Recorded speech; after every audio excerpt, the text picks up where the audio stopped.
Atif is here for the start of the innings. It's normally exciting at the start of an England one-day innings. Yes. So put your seatbelt on. Yeah. And off you go. I got my seatbelt on, airbags at the ready, everything, Simon. If it's anything like the start at Durham, it will be exhilarating, and I think a lot of the fans here at the Oval will be looking forward to seeing Johnny Bairstow in action. And the players are in the middle, just about ready to kick things off. And here we go. Chimera coming into Jason Roy. Back of a length delivery, pushed into the covers. And there is no run. A nice aggressive field as well for Dushmanta Chimera. He's got 2 slips in place. It's a fine leg and a deep third for him as well. So plenty of protection behind the stumps. Looking to see if he can get the batsman driving. Jason Roy, of course, very well known to people in these parts. They'll be looking for some entertainment from him, and Johnny Bairstow is one of the most exciting opening partnerships in world cricket, as are the 2 wonderfully esteemed colleagues either side of me. Ebony Rainford Brent to my right, and Andy Zaltzman to my left. Now then, Chimera back in for the second ball to Jason Roy, back of a length, and Jason Roy just fends that off into the offside. There's no run. Good tidy start this from Chimera. Hello, Ebbs. Hello, yeah. I'm looking forward to seeing how Chimera goes on this. I don't think they're going to get quite the swing that the England bowlers got, because there were some slightly different overheads. But equally, there's enough bounce. He's got enough pace, enough control. If anyone's going to shake it all up, it might be him, or I would argue Hasaranga as the spinner. Yes. So for them, the first 5 overs are vital. Absolutely. Binaru Fernando to come as well. Been so impressive, these opening bowlers for Sri Lanka. One of the few bright sparks. And in comes Chimera. Full ball. It's been driven nicely, but stopped at mid-off. And there is no run. 3 dot balls to start with here for Sri Lanka. The floodlights are on at the Oval in South London. It's not particularly overcast, but I suppose if you've got them, you use them, right? Yeah. I'd get. Well, you're talking about the sunnies. The floodlights. I was thinking. Oh, the floodlights. Yeah, why not? Well, there are many reasons why. Yeah, not. there's energy, environment, but yeah, they're being used. I don't know if there is there is a bit of a haze. I don't know if there's a sort of a meter that. Also, you need to get it on early enough before the light changes. Yes, of course. Yeah. So that's the for other consistency. reason. Now then, Dushmanta Chimera once again running and steaming in, building some rhythm as he comes and bowls at the back of a length ball, and Roy gets forward. There's a big appeal, as it might have struck the pad first. And now Sri Lanka are going to seriously consider the review. It was actually a well executed forward defensive shot, it looked like it, but Chimera is indicating that he thinks the ball hit the pad first, and Kusal Pereira's gone for the review. So, excitement early doors on the 4th delivery TV of this umpire game. to director, we have a player review for LBW. On-field decision is not out. It's a fair delivery. Front on spin vision, please. A lot of this is going to depend on whether or not the balls hit the pad first. As we look at it, it's pitched outside, and looks like impact outside the line. Okay, looks like pad first. Can we confirm that with Ultra Edge, please? This has certainly hit the pad first. They will check on Ultra Edge, but It's rolling through to the pad. It's definitely struck the back. Clearly pad first, so ball tracking when available, please. We're pretty confident here in the commentary box that the ball's hit the batsman outside the pad, and it has. Is outside of the line, Rob, so stay with your original decision of not out. I'll let you know when you're on screen. You're on screen now, Rob. Signal now. There you go. The umpire has signalled that it is indeed not out. Sri Lanka lose a review early, but also kind of worth taking. If you could dismiss Jason Roy in the first over, put England under pressure. Anyway, Chimera back in now. He bowls a good length ball. It's been driven beautifully by Jason Roy all the way along the ground. It's racing away to extra cover. There will be a diving stop in the deep. There is, yes. And the England batsman will be restricted to 3. I mean, that's such a gorgeous shot. Right there, it tells you why it's worth trying to get Jason Roy early, because he can do that. It's worth trying to get him early. The only thing I would say is both Chimera and the keeper and captain, who's both Kusal Pereira, should have, between them, known that it was outside the line. It felt gut feeling it was outside just because of the nature of where he got to in his stance. It felt a little bit too loose for me as a review. Yeah. It felt they were kind of hoping rather than It was sure. a situational review. Yeah, situational. That's a good way of putting it. Yeah. I feel like they need to make something happen early here, Sri Lanka. Not the biggest total to defend. As in comes Chimera now to Johnny Bairstow for the first time, who pushes the ball into the covers, and there is no run. It's the end of the first over. England 3 for no loss after 1 over. Chimera being tidy to start with, just that one sort of half volley-ish delivery outside off stump that Jason Roy could climb into. England need 239 more to win this game, which sounds in normal circumstances like a straightforward total, but we did see England wobble a bit in Durham, and it wasn't as straightforward as many expected it to be. So Sri Lanka will be up for the challenge here, Ebbs. I think that, again, they fancy it. They got some runs on the board. It's maybe not, again, it's not electric, especially on this pretty decent wicket, but it's something to work with. And I always think, even if you don't win a game, if you've got something that you can work, at least you can cause a wobble, or you can give yourself some credit. So if they really fight and cause some inroads with some of the wickets throughout this game, there's still something to work towards being proud of. So there's plenty of time for them to just cause a mini wobble. Yes. And who knows, if you get to the wobble stage, then you can cause the upset. Yes, absolutely. It would be a huge upset at this point in this series. Sri Lanka haven't really looked close to winning a game against England so far. Not in the 3 T20s, and certainly not in the 1.5 one-day internationals we've seen so far. Well, Benura Fernando's got some plans to the contrary. He's bowled very well in this series so far, alongside Chimera, and Hasaranga been the standout with the ball for Sri Lanka on this tour. He's going to come in and bowl to Jason Roy with a slip in place. In comes Benura. It's a full ball. It's been driven straight, and there's an excellent piece of fielding at mid-off.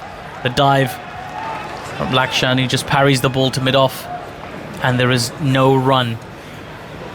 It's one of those pitches again, isn't it? It looks like a really good wicket, and we suspected that had England batted first, they could have been fireworks, but it's even with this kind of total, it's not as straightforward as come out and hit the ball. You kind of have to play yourself in a little bit. Yeah, definitely. Just get the timing, get the bounce, get a feel for a few things, and then you can really free up. Benura Fernando once again, this time driven to short extra cover. Another dot ball, well set field this. The pressure could build. I'm just curious to get, perhaps Andy can pull this up for us. I'm just curious, the last 5 or 6 times England have chased, or have failed chasing. I'm just curious to find out what the scores were when England have failed chasing in the last, let's say, 6 months. I'll get those up. We Thank you. mentioned it earlier on that I think 4 of their last 6 chases in the 200s they've lost. 4 of the last 6. Wow. In comes Benura Fernando once again. This time the ball takes a thick inside edge into the square leg region. They take the first one quickly. They think about a second, but the throw is in quickly. Excellent fielding in the deep by Laksan, and there is no run. Is that single? India, is that? The India game, are we talking? This is England. England against India, wasn't it? So were they some of those, and then what would have been before that? My memory's gone. Yeah, because it's the last 6, isn't it? Andy's below. He'll check for us, I'm sure. Score is 4 for no loss. And Johnny Bairstow had a lot of the strike hit so far. Just faced the one delivery up until now, and he's going to get his first ball against Benura Fernando. He's taking his time getting settled there, Johnny Bairstow. He doesn't seem rushed at all. Adjusting himself at the crease, marking his guard, having a little walk, having a look around, and now he's ready. His back lift is high as Benura Fernando comes in and bowls back of a length, and Johnny Bairstow just pushes to short extra cover for no run. There was a lot of build-up for that, I've got to say, but yeah. I like his dominance at the crease, isn't it? He's just, he's got, was it Mark Wood said in a little VT the other day, he's got the biggest back in the team. So, he stands there with it strong. But also, I love the way he went in the last game, 40-odd, and just absolutely whacked it with disdain. We thought for a short while he might get the fastest 50 by an English player in one international cricket, but then sort of fell short there. But he is a very imposing batsman. So Benura Fernando comes in once again, this time a little bit fuller, on a good length, and left alone by Johnny Bairstow through to the keeper, and there is no run. 4 for no loss after 1.5. Again, Johnny Bairstow, he's doing the same thing. He's just walking down, having a little look at the pitch. It's like he owns it. This is my house. It's like a real alpha. He's a proper alpha cricketer. Well, between the two of them, there's a lot going on, yeah, right? well, there you go, yeah. There's no Tibbiness out there, is it? They look like they're here to show you what they're about. Yeah, they like to hit the ball hard. 4 for no loss after 1.5. Benura Fernando, in he comes for this final delivery of his first over. Outside off, it's been driven, but only as far as short extra cover. And that is the end of the second over. Nice and tidy from Benura, just the one off the over. 4 runs for England after 2 overs. Andy Zaltzman. In fact, it was chasing between 225 and 299. So sort of ignoring a few innings in the low 200s. England's lost 4 of the last 6, and the other was there was a victory against South Africa in Johannesburg, and chasing exactly the same score as today, 242 to win, tied the World Cup final against New Zealand. And against Sri Lanka in that tournament game we mentioned a lot today. Sri Lanka made 232 at Leeds, and England lost by 20 runs, 212 all out. So they have had a few wobbles against targets like this, which might be why Owen Morgan is wanting to put his batsmen in this kind of situation by choosing to bowl first. Just working on those perceived areas of weakness. Owen Morgan so cerebral. Now then, Deshwanta Chimera, in he comes now to Jason Roy, who comes down the track, and the ball takes a thick bottom edge, and it's such a strong thick bottom edge, it's going to race all the way to the mid-wicket boundary for 4. Well, he's got a middle-like edge on that bat. England 8 for no loss after 2.1 overs. Jason Roy has other ideas. It was dug in by Chimera, maybe didn't get up as much as he could have hoped for. Jason Roy was just coming down, so he was trying to go sort of over mid-off, if anything, and then ended up closing the hands and getting the bottom edge, but he'll take it. Yeah, I'll rephrase what I was trying to say. He edges the ball better than most people middle it. Jason I like Roy. that. There we go. Something. 8 for no loss after 2.1 overs.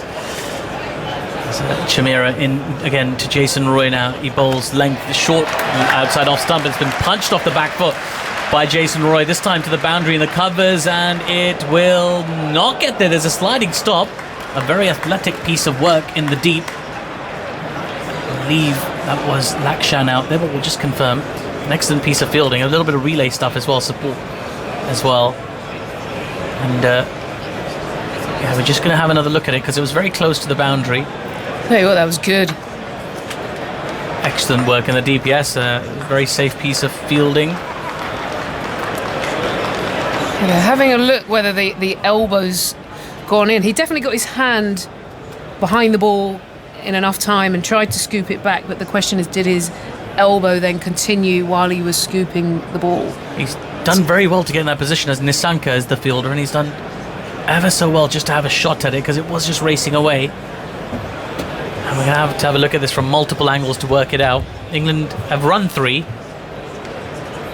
1 run in the context of a low total can be huge. He's just managed to flick it back. I mean, for my money, that's pretty clean, Abs. I think he's done well. I think he's done really well. It would be harsh if that got overturned.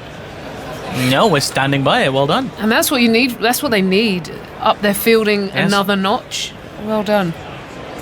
Now then, Deshwanta Chimera in once again, back of a leg, smashed hard by Johnny Bairstow. There's a half a stop at point. So the ball goes out to the wide third area and they'll take a single.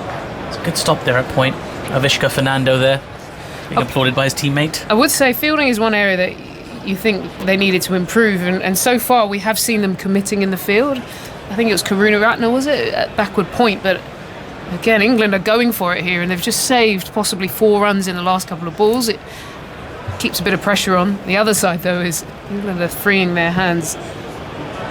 Yes, England, well, they can pace their chase if they need to, but God, this opening pair are just so good at being attacking and counter-attacking and just beating the teams into submission.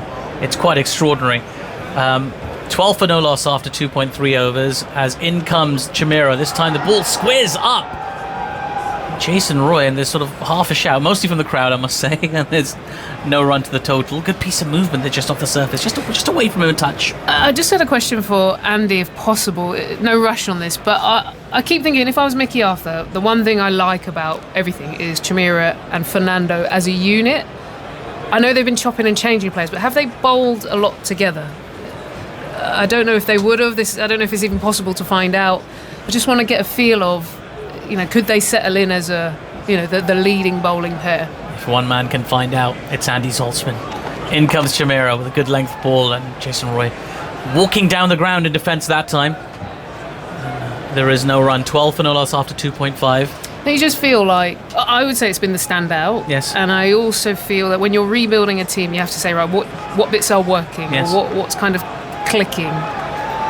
And if you have like a good batting pair that are consistent together, a good bowling pair, maybe a couple of spin, all of a sudden then you go, okay, let's try and get them all to click. Yeah. So this has been the best. This is by far, I think, the standouts, as we say, have been the 2 opening Sri Lankan bowlers, and of course Hasaranga as well has been very impressive with bat and ball Of course, today De Silva put in a good innings. Chimera in now. Full ball and flicked beautifully by Jason Roy to the mid-wicket boundary. That was a powerful flick. You often think of a flick as a very dainty kind of wristy shot. There was nothing dainty about that. That was intense from Jason Roy. 16 for no loss after 3. You got to love the flourish, right? That was good pace, pushing 90 miles an hour, but it got a little bit leg side-ish. And Jason Roy, just really good balance, let it come and then through the wrist, right through at that bottom hand flourish at the end. I love his style. I love after the shot. Yeah. You get a little bit.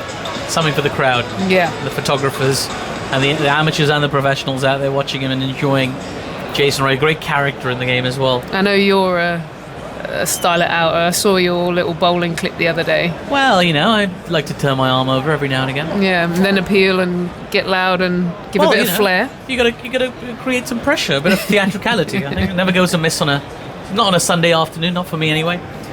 16 for no loss after 3 overs. It's just a bit of movement behind the side screen. They've just had that sorted out now. And Johnny Bairstow's on strike and ready to face up to Benora Fernando. An excellent over previously. What can he do this time? Another good length ball left alone outside off. Through to the keeper for no run. A lot of respect being shown by Johnny Bairstow right now. One thing I'll say that Sri Lanka have to do, which because England had the ball swinging a bit more, they're able to bowl fuller, and it worked. They're going to have to drag that length, just the length that he bowled just there, which is that just backward but gets awkward and a little bit big on the shoulders of the bat. If they get too full, like we've just seen, they're going to get absolutely nailed. So they've got to be spot on with the length. Got to show a lot of discipline for sure. As Benora Fernando comes in again, full ball on the pads of Johnny Bairstow, and that's exactly what Ebony Rainford-Brent says they can't afford to do. Luckily for him, he does have protection in the deep backward square leg, and there's a single taken. Bairstow moves on to 2 off 7. Jason Roy is now back on strike. He's got 15 off 13 so far. England 17 for no loss after 3.2. It's a lovely day, really warm day in South London. Floodlights on, clear skies, very picturesque, like an oil painting, the sky right now. Well, sort of. Like an oil painting when you sort of run out of oil. In comes Benora Fernando, back of a length this time, and just defended into the onside for no run. Jason Roy, 17 for no loss. Yeah, it's been really lovely to see fans back in the stadium as well. I know there's many concerns and protocols, but just as a visual and in terms of atmosphere, it is really, really terrific. And we do wonder what it's going to be like in a week or so's time when England play Pakistan at Lord's in front of a full house, Ebbs. A full house at Lord's. I mean, that's going to be epic, isn't it? And the sound. Oh, God, yeah. The sound when the crowd cheers. In comes Benora Fernando again, full ball and driven beautifully. Well, that is just meat and drink for Jason Roy. Drives exquisitely along the ground for another boundary. Beautiful shot from him. England 21 for no loss after 3.4. And you can't bowl there, can you, Ebbs? That was in the almost the half volley zone, wasn't it? And it was just there for Jason Roy, who plays and knows this ground inside out as his home ground. And also it's coming on nicely to the bat. He's going to have some fun if you're bowling more of those. And again, another pose. Yes, of course. Plenty for the photographers to catch today. Jason Roy's going. He's got a bit of a grass stain on his arm as well from his fielding exploits a little bit earlier. Benora Fernando now in and bowls back of a length, pushed into the covers. There is no run.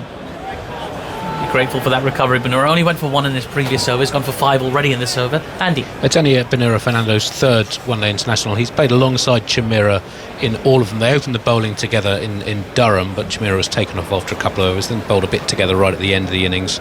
But the game was pretty much done by that stage. They did bowl in tandem in Benora's debut in Dhaka in May, in which Chimera took 5 for 16. So it's a new partnership. Early building partnership. Yeah, it's a promising one for Sri Lanka. As in comes Benora Fernando once again, this time back of a length. Jason Roy turns this into the leg side, but there is a fielder there. So that is the end of the 4th over, 21 for no loss. England have started well in their pursuit of Sri Lanka's 242 to win this game and win the series 2-0, turn that 3rd game in Bristol into a dead rubber. We talked about that game at Lord's in a couple of weeks. I think that will be the first time we'll see a full house at Lord's since the World Cup final. Wow. Yeah. Because 2 years, because we missed pretty much Yes, all of last yes, season with absolutely. there were no crowds. There was no crowds. And then we're just getting back. Wow, that's a long time, isn't it? It was really noticeable during the bio bubble. I think it was Stokes' innings up at Old Trafford where he got 100. And I just remember thinking at the moment, if there was a crowd and people would have erupted and it was Yes. just pure silence, and obviously the crowd, the balcony clapped. Yes. But just the difference in what the players are used to in terms of atmosphere and Yeah. excitement. And I remember Stuart Broad talking about needing to G themselves up. Yeah. So it's just, I think now the fans are coming back in. Those hairs on the back of the neck will get going when Yeah. you're under the pump, you're under the pressure. You get a little extra flourish. Like we were talking about Jason Roy for the cameras and stuff. Like you want to play up a little bit. You feel more. You're still a cricketer, an athlete, of course you are, but you're also an entertainer. And people are there to see you, and you feel like you've got to perform, right? So there is definitely a huge change in dynamic, and it's very exciting. And just as a spectacle, it's quite something to see. There's been a change in bowling. I'll tell you the bowler in a moment. After Tully's first ball's been flicked into the leg side for a single. Asitha Fernando coming in now and giving Dashwantha Chameera a break. It's very rare to see Chameera come off after 2 overs, but in one international cricket, but that's the case here. And early bowling change from Sri Lanka, trying to make something happen, force something to happen. Yeah, I think they may be thinking that the wicket looks good and pretty flat for England, and maybe they're thinking chop and change the bowlers, almost let them get set. Might have hoped for a little bit more for Chameera and didn't see it. In terms of any sea movement, there wasn't that, and the pace was actually quite friendly on this wicket. Asitha Fernando, and he comes now. He's got a slip in place. He bowls a back of a length ball, which has been turned into the leg side comfortably by Jason Roy. It will reach the boundary, beats the fielder out there in the deep. So Jason Roy dealing in boundaries at the moment. He's got 23 off 18. England 26 for no loss. Jason Royce is such a talent, right? This guy's bowling at good pace here, 86 miles an hour, and he's just decided straight away, I'm going to shuffle down, change the length, and then also the awareness to not try and overhit it, but just park it into the gap fine at 45. Some people are natural, just natural ability to play, to pick up angles, to create. He looks good. He's got a lovely touch, hasn't he, Jason Roy? As Asitha Fernando comes in once again, and this time the ball has just been pushed to extra cover for no run. Asitha Fernando today playing only his second at one-day international. Yet to take a wicket in one-day international cricket, but getting himself back in the side. Another one of these players who's come through the under-19s, the under-23s, and now the national team. He has played 3 test matches for Sri Lanka, featured recently. But he'll be keen to make an impression. Actually, averaging 39 with the bat in test cricket, that's not bad. I'd be happy if you can keep that going. In he comes now. This time the ball's been turned into the leg side for a single. And they think about the second. No, they changed their mind. Just the one, 27 for no loss after 4.4. Sharp. I was just looking at they just look like a well-oiled machine, don't they? And the communication between these two, it's just dink and run. They knew exactly the moment it hit the bat, take a bit of pace off it, let's go. Almost squeezed a 2 out within the ring. Yes. That's it's very good communication. Absolutely. As Asitha Fernando once more just wiping his brow, working up a bit of a sweat, runs in hard as he comes in and bowls back of a length. Been driven nicely by Johnny Bairstow. There is a man on the edge of the circle, deep enough for the batsman to run through for a single. 28 for no loss. 1 ball to come in the 5th over here. England have started very, very steady. Some beautiful boundaries to assert their authority on the game. Sri Lanka lost a review already as well, trying to make something happen. At the moment, it doesn't feel... when you're thinking, right, Yep. let's see how those first 5 are going, which we're just getting to the end of that. The door hasn't opened yet, and England don't look like they're going to let it be open anytime soon. And Fernando comes in one more time with a full ball. It's been driven beautifully straight by Jason Roy. It's not been hit particularly hard, but it was racing away towards the boundary. There's a stop in the deep, bit of relay fielding, and the ball comes back in. They have managed to run through for 3 now. That's excellent work there by the England batsmen, and good work in the deep by the Sri Lankan fielders as well. So after 5 overs, England are 31 for no loss. They've made a very, very bright start here. I'll have some reflections of that from Ebony Rainford Brent, and then you'll be joined by Charles Dagnall.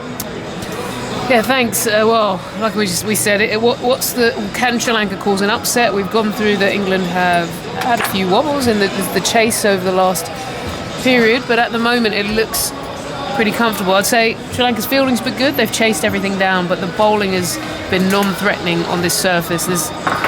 We saw for England it got flatter as the day's gone, and I think it seems even flatter now. So, yeah, I can understand why Kusal Perera has changed up the bowling early.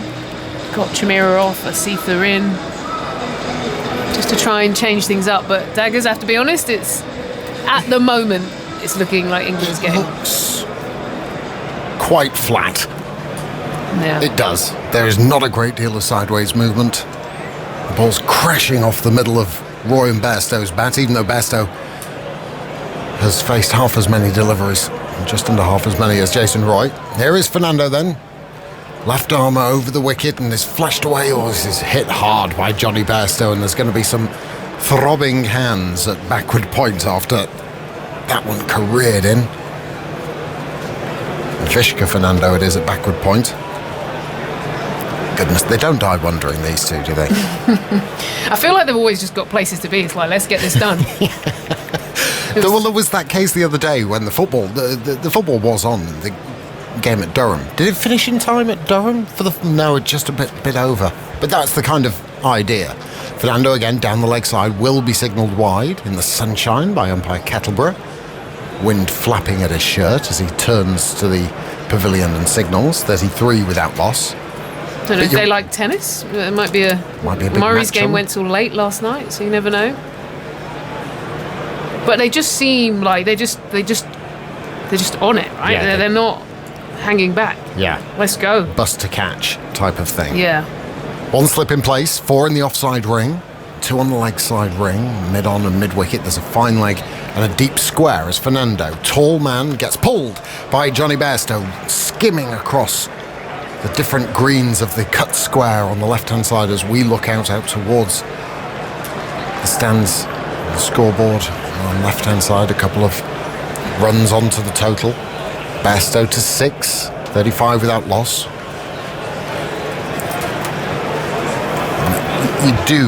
They try and eat into the target so quickly. So you can imagine, and we've seen so many times, Bairstow and Roy, 120 off 10, 12, 14 overs. And half the job's done. Fernando bowls, defending on his tiptoes is Johnny Bairstow, pushing it out into the offside. Floodlights are on, in a kind of man they don't need to do it yet type of way. I bet there's like a rule book, like in an ODI that starts at the light should come on at this time. I think that is right. Rather than actually it's really bright, let's let it come on another hour later. I don't think it could genuinely be any brighter out there. But the lights are on, including the one floodlight which I forgot the Oval has with a great big hole in it. The other's perfectly square. Fernando bowls, and that's wrapped on the pad, and it might have just pitched outside of leg stump because Bairstow was caught on the crease and the appeal was stifled from both wicketkeeper slip and bowler. I just fancy, Ebony, that was pitching outside. Yeah, two things. Did it pitch outside, which I think it did do, and the other was, did he jam his bat actually on it? I think it's the first one is the issue. Just had a look on the replay, and they're not going for it, and the right decision. Well, they've not been shy in wasting a review in this game, have they, Sri Lanka? Well, they were 2 in the first 2 overs when they were batting as Fernando approaches and Bairstow defends quite correctly, just slowly gliding the ball back towards the bowler, and there is no run. Was it in the first 2 overs, Andy? They wasted 2 of their reviews? Yes, they were done within 10 balls. There you go. First innings, and they wasted another one in this innings after 4 balls. So, but been relatively restrained since then. They have, but those 2 reviews to the LBWs, I mean, they were stoners. I think one was hitting like about 3 inches below middle stump. Below? Here comes Fernando. Bowls and is pulled by Bairstow down towards fine leg and Chimera fields. The top of middle stump? Not just below middle. a very fast Yorker that drills through the turf. I mean, that is some skills. Why, with all the technology, with all the advancements of the game, why has that not come into play?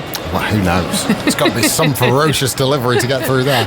End of the over. England require 206 more runs to win. 36 without loss on a lovely afternoon here on Test Match Special. Glorious and fabulous to see one of these pilot projects slowly and surely getting people back. And Lords is going to be at full capacity, I've been told, for the one-day international against Pakistan, which is just great news. I hope it's raucous and noisy and fun. 14,000 here have made a super noise and a lovely hum. That's what you miss. It's, yes, the cheers and the roars, of course, but it's just that low tone, that hum. Asitha is in from the Vauxhall end. His first delivery is played out to mid-on by Johnny Bairstow. He's not really got going as yet. 7 off 16 balls. He's trying. He saw a little shimmy on that ball, just trying to get a momentum into the ball. Just hasn't quite flowed yet. And still got a slip in place. As we have Fernando's at both end. Asitha this time scurries away from us and bowls on a good length, on around the top of off stump, not under it, and just played out through the offside to extra cover, and there is no run. I'm going to let that one pass. You got one pass, Daggers. God, you've changed. I know. 36 without loss. People on the top balcony just leaning over, having a bit of a drink, some food to eat. On the far side, right next to the Mickey Stewart Pavilion, to the left as we look out as Asitha bowls, and Bairstow tries to work that through the leg side but gets squared up a fraction, maybe a hint of a way seam, and the ball trickles back up the pitch. So England remain 36 without loss. Sorry, no, I was just saying that's I think that's the right length, and also on this wicket, if you are going to bowl back up a length, it's got to get up, because the minute it sort of just, goes through a nice height, it's easy to get on and drive it, but if you can get it just lifting a bit, rearing up. Asitha bowls, it's slightly short, and Bairstow tries to punish him through the onside. 6 pigeons scatter as the ball comes their way through mid-wicket, but just a single, didn't quite time it. Bairstow to 8, 37 without loss. Did you count 6 pigeons, or did you just... There were 6 pigeons. You sure it was 6? Yes, one more than 5. I saw 4. What do you think, Andy? Are you looking? Don't bring me into your pigeon dispute. There was 6. There was genuinely 6. All right, I'll let you have it.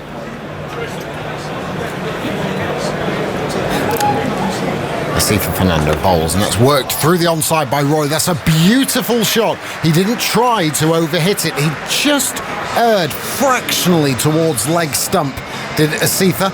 85 miles an hour, and Jason Roy just leant on it but checked his shot, controlled it all the way along the carpet through to the mid-wicket boundary for 4. That's a lovely piece of batting, and England to 41 without loss. Yeah, and that control you talk about, quite often you see someone close the face just naturally, but he held it beautifully. I think getting full on this wicket, the way it's so true, it looks like the M25 at the moment. You're going to be in trouble against these two. They're just going to throw their hands through it as soon as they see quite a nice full length. Asitha, short and stocky, skiddy type of bowler, and it's defended by Jason Roy. It's squeezed out to backward point, showing the stumps at the non-striker's end, but Bairstow is comfortably home, and 7 overs gone, 41 without loss. And got to ask the question, are you conceding runs, Fernando? Andy? More on Bairstow and Roy as an opening partnership. This is the 45th time they've opened together in one-day international cricket. Their average partnership is currently 61.4, which is the highest of any opening pair who've batted 20 or more times together in this format. In their 44 previous partnerships, they've reached 22 times, exactly half, and their partnership run rate, just over 7 and over, is also the highest of any opening pair in one-day international history. Yeah, they are devastating together. And Roy has been the major partner. He's 32 out of England's 41 without loss. The other Fernando comes in, Binura Fernando from the pavilion end. His first delivery gets turned by Bairstow, who's content just to turn the strike over. Goes down to Chimera for a single at fine leg, 42 without loss. James Anderson's back. Good evening. Good evening, Jim. Very, very strong start. Yeah, as you'd expect, the wicket still looks a belter. This new ball just skidding on nicely. Not much swing for this opening pair, which it's a shame for Sri Lanka because they obviously needed it, need every bit of help they can get. But we did see some really good swing for Curran and Willie at the start of the Sri Lankan innings. Yeah, absolutely. Much more sort of hit the pitch and move off the pitch type of bowlers, and there's not a great deal of mileage in that with these balls. As now a big appeal from Fernando for LBW has just trapped in front as Jason Roy. Is that really vociferous appeal? He almost ended up eyeballing Jason Roy. Such was the veracity of the appeal, but it's turned down by umpire Kettleborough and they're not going to review. He did try and shape back that one, but just pitched outside leg for me, and high and missing leg, so not a great shout. No, not really. Not a great deal going for it there. But you can't say he's not enthusiastic. The infield closest. Still one slip in place for Roy, who's slightly crouched as he waits for Binura Fernando. Down the pitch he comes and flicks it away. Does Jason Roy to the left-hand side of Chimera, and he can't stop it. He tries, flung himself, tried to use all of that wingspan of his to claw the ball from going for four. He managed to get some fingertips on it, but just too much energy on the ball. It went through him and to the boundary for four more to Jason Roy, who moves to 36 and England 46 without loss. Yeah, looks in good form, doesn't he? Looks like he's missed playing. I'm delighted to be back, not just in the team, but on his home ground as well. Loves batting here. No discernible change in the field as the sun pops behind the cloud, little pockets of blue emerging amongst the white and the light grey of the overhead covering. Binura Fernando bowls, and that's side through the offside by Roy. Don't bowl there. Oh no. Short, wide, and Roy will feast on that type of bowling. A gentle pace, and it skims across the used pitches for practice out towards the Archbishop Tennyson School. 4 more runs to England. 50 is up. Yeah, another good shot. Got a little bit of width. Just found the gap on the offside, but again, he just looks so comfortable here, doesn't he? He looks. I think just obviously as a player, you have grounds that you feel at home and you feel comfortable in, and especially if you've had success there before. But Jason Roy just looks something else when he bats here. He waits for Binura Fernando, and this one is on and around off stump, and Roy treats it respectfully, standing upright as he plays it just off the back foot, back up the pitch. Have we got any figures on Jason Roy at the Oval? I'll take that commission.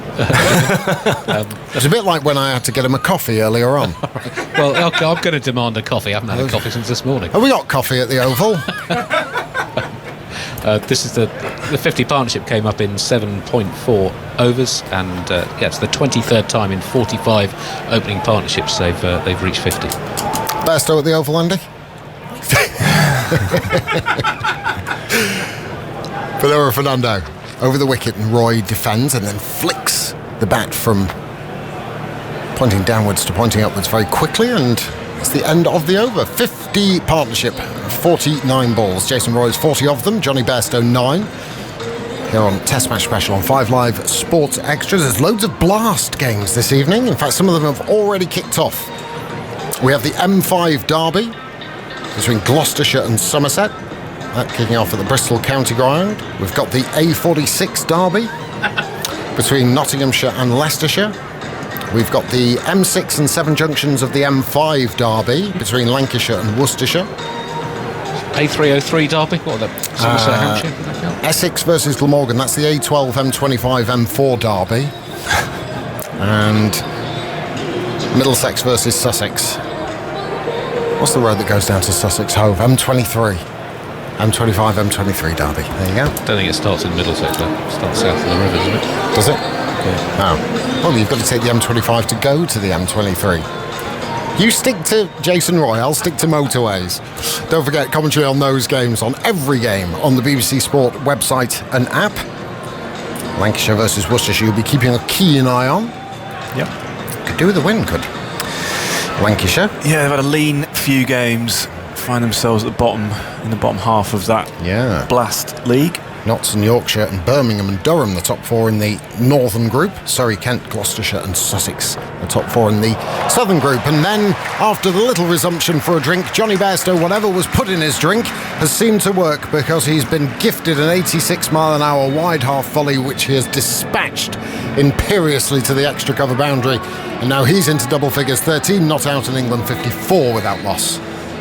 Yeah, imperious, that cover drive, wasn't it? A bit of a loosener, really. Outside off stump, decent pace, but just skidded onto the bat beautifully. Beat the man at short extra cover. That is so crisp. It sounds like a cracked whip when he hits it. It's that clean. The sound is that distinctive. Bairstow waits for Asitha Fernando. Comes in, bowls, and that's turned by Bairstow just to the right-hand side and scrambling for it. Up mid-wicket is Benura, and there is no run. Sorry, it's Dhananjaya De Silva who is fielding that one at mid-wicket.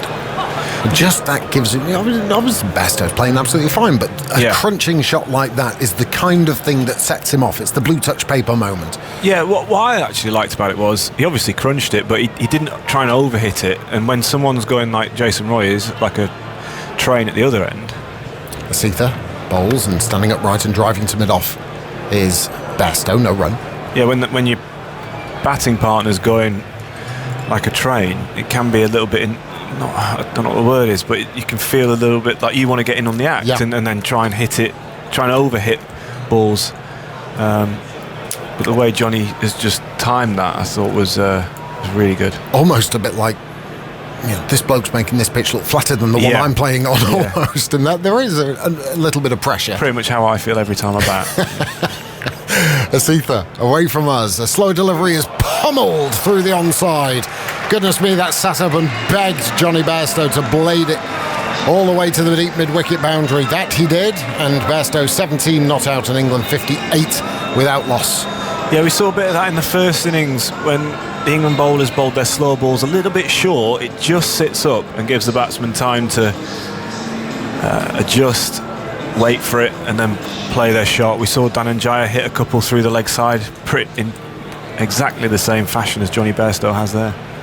I mean, both, they are really broad-shouldered, solidly built opening batsmen, these two. Wouldn't mind seeing an arm wrestle between the two. As Asitha bowls, and it's been lofted by Bairstow. Has it got enough to go all the way? Easily all the way.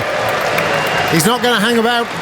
He wants to get in on the runs and the action, and that was just in the Bairstow arc. A gloriously lofted straight drive down the ground. That's got the crowd singing. 6 more to England. Bairstow to 23, and it's 64 without loss. Yeah, as you say, just in the Bairstow arc, that didn't, again, not trying to overhit it. Check drive. Just uses his timing and his natural strength. He probably wasn't trying to hit that for 6. He was just trying to get it up and over mid-off, but because of the timing, it goes all the way.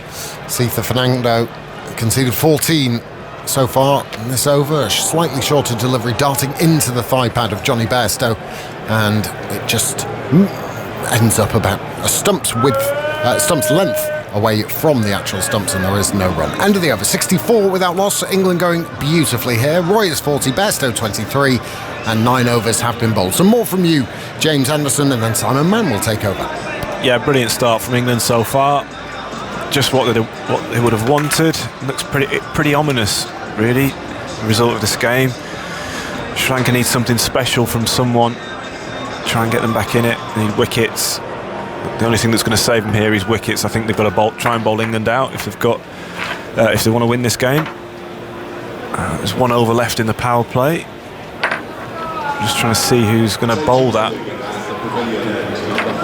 I don't think Johnny Bairstow and Jason Roy really care who bowls this over. They're in such fine form.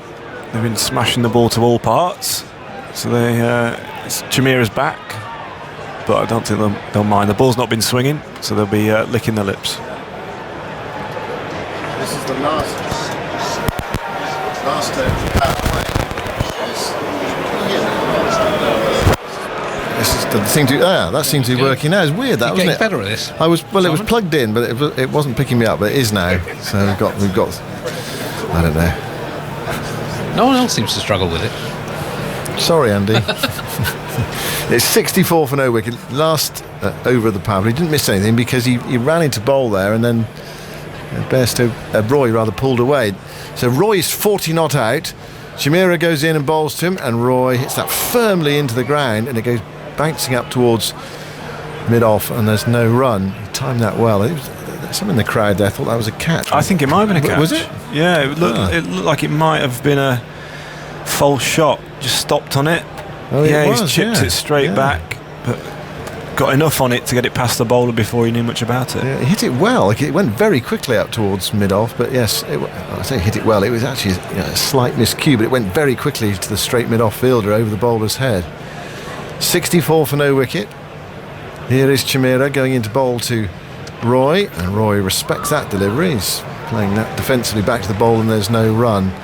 He's tall and whippy, and he's got a bit of pace about him. Chameera has been pretty impressive on this tour so far.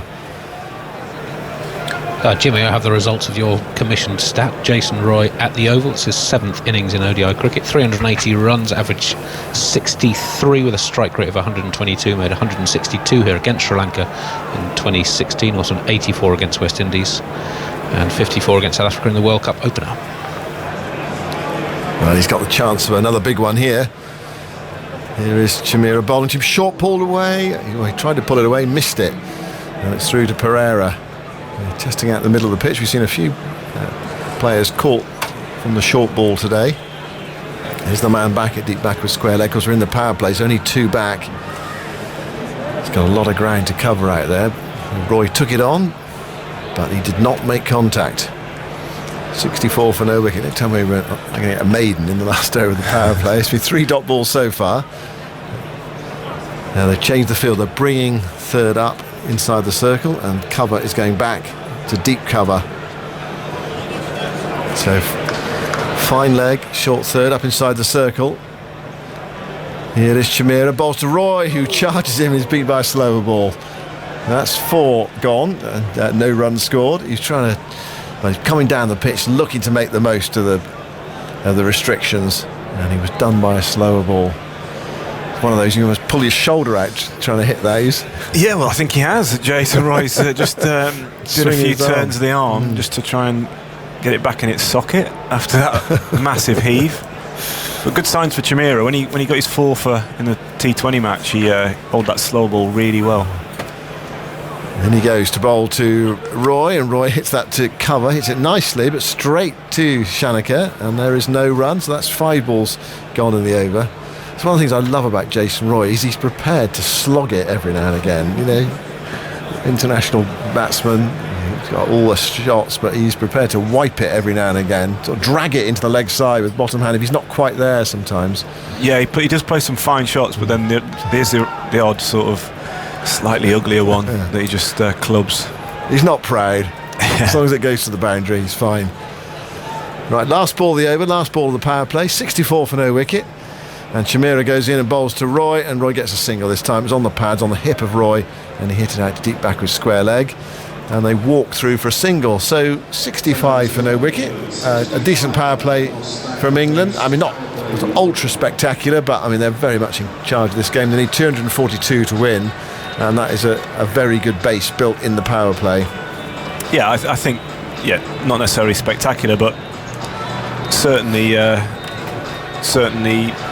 ahead of the game in terms of what they're chasing. I got a message in my ear there. I'm not quite sure what it was. It's something to do with the shipping forecast. Is it welcome? Let's go to the shipping forecast. Yeah, let's do that now. Okay. 65 for no wicket. I don't know if anyone can hear us now. We seem to have lost Simon. We can't hear ourselves, and I can't hear you, Zoltz. We're back again. That was very peculiar. Anyway, 1 or 2 technical gremlins, but we're fine. 65 for no wicket after 10 overs. And it's going to be Hasaranga to bowl. So we're outside the power play now, and the spinner comes on. And I wonder what he's going to get from this surface. Yeah, we saw a bit of spin for Rashid, so I think he'll be encouraged by that. Might see a little bit of spin, particularly the googly might just grip a little bit. Hasaranga to Roy. Roy gives himself some room there, manipulates that through the offside, out towards deep point. It's coming back for the second, throws on its way on the banks to Pereira. He doesn't take the bails off. It was, in the end, it was almost like ducking because it was heading for his face. He got the helmet on, but it sort of bounced up more than he expected, possibly. He just felt for a moment there that the run out was on. Yeah, flatter throw. Yeah. Might have had a chance, but safely in the end. Yeah. 67 for no wicket. Hasaranga bowls and Roy comes stepping forward at that. Inside edge of the bat out towards mid wicket. And there's no run. For a moment there, I think he was minded to hit that over the top, but he just checked the shot. There's a long on in and a long off. Hasaranga bowls reverse sweep on the full toss. It's straight at backward point. It was a rank full toss. That actually deserved to be hit over deep mid wicket for 6. But he played. You set yourself early for the reverse sweep, and he hit it well, but straight at the fielder. Hasaranga goes in to Roy's on 43. Reverse sweep this time. He scuffs it in front of square, and they go through for a single. Roy to 44, and England to 68 for no wicket in the 11th over. Their target is 242 to win the match, win the series, take 10 more points towards the ICC World Cup Super League. Hasaranga bowls to Bairstow, pushes forward, thick inside edge, goes towards short fine leg. There is no run. Welcome back to our Radio 4 long wave listeners. 68 for no wicket. Roy's moved on to 44 in this over, bowled by Hasaranga. Goes in now to bowl to Bairstow. Bairstow goes back and bludgeons that away into the offside, and it's swept up at deep cover by Patam Nisanka, the opener, who was out for 5 today, bowled by Curran. 69 for no wicket at the end of Hasaranga's first over. Yeah, decent start for Hasaranga. Not much turn there for him, but reasonable start. I think ideally Kusal Pereira would have held him back a little bit longer, tried to get England 2 or 3 down before bringing the spin into the attack, but needs must at this point, and with the start England have had, he needs his best bowlers on, trying to take the wickets, and that's what he's got at the minute, Chameera and Hasaranga. Yeah, everything going according to plan for England at the moment. Results mentioning it, of course, this was the total England were chasing the World Cup final, 2-4-2. Fair to say they've made a better start than they did in that match on that rather cloying Lord's pitch. Here is Chameera bowling outside the off stump. Bairstow tries to kitchen sink it through the offside, and he misses it through to wicketkeeper Pereira. He really went after that one. Yeah, it was a bad ball. Didn't need to give it the kitchen sink, because just used the pace and guided it a little bit more, but Chameera got away with it. They're trying to smash it. Yeah, he could have opened the favourites. He could also run it wide of third almost, couldn't he? Definitely. For 4. They've got a 4-man out deep cover, deep back of square leg, fine in third. And short ball, Bairstow pulls out of a pull shot. It was a ball outside the off stump. And Chameera, we've been impressed with him. He's got some pace, and he's causing 1 or 2, or at least making these batsmen think out there. It's 2 England top order players. He's one of those you can't just smack him. You feel 1 or 2 you can, but you must have to respect him. And Roy did in that previous over with the 1 run off it. Chameera turns, long straight run from the edge of the circle, goes in now and bowls to Bairstow. Bairstow nudges this away with an open face into the offside, down towards backward point, and there is no run. So you're looking forward to getting back into cricket playing action, Jimmy? You had a few weeks off. I know. I should say actually, while on Tuesday, while we were all watching the football after the one-day international finished at 5:30, Jimmy was out there in the middle with his bowling boots on, going through his paces with John Lewis. Yeah, trying to get my overs in before the match on Sunday. Bairstow waits, Chimera bowls, and Bairstow flashes away down to third, one bounce. And it's only a single. He picked out the fielder there on the boundary, and so only one run. 70 for no wicket. So you were out there in the middle. Did you hear the huge... Didn't miss much, did I? No, not. No. Well, he didn't really. It was a very tense, sort of tight game of football, wasn't it? Until it suddenly broke open in the last 20 minutes. Did you hear the roar? Did I tell you that there were spectators watching behind one of the stands, which we didn't realise because we were watching on the BBC iPlayer because there wasn't a television available, bizarrely.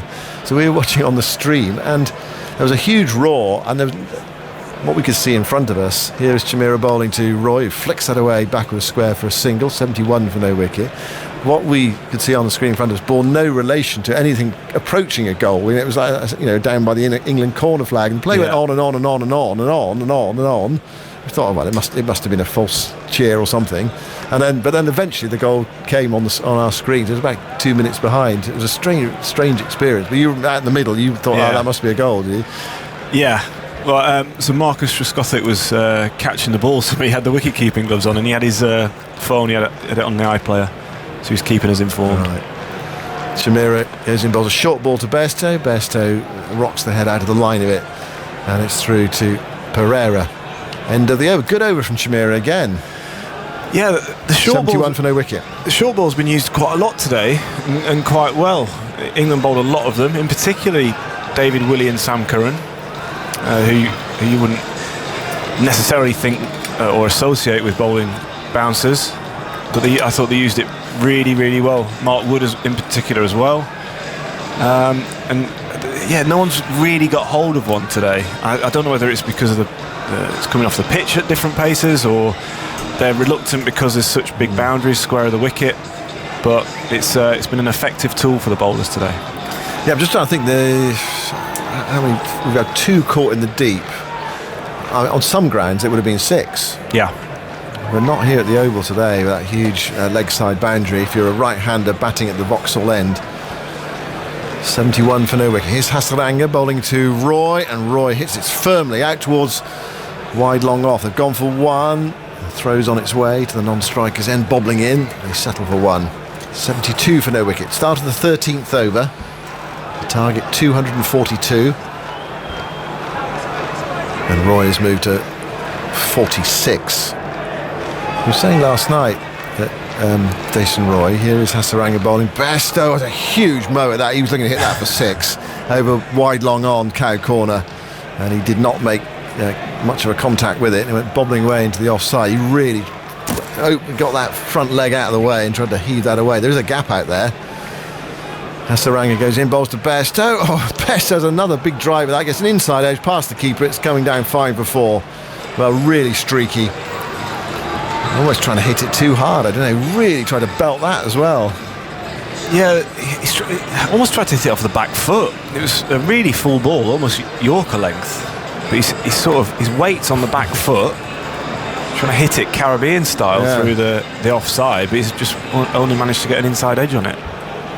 76 for no wicket. Bairstow to 29. Hasaranga bowls. He's bowled him. He goes for the cut shot and he's missed it. And he's bowled off stump. And Bairstow's on his way for 29. Sri Lanka celebrate. England are 76 for 1. Well, that's been a strange over. Bairstow not able to come to terms with Hasaranga in it. And Hasaranga has got him.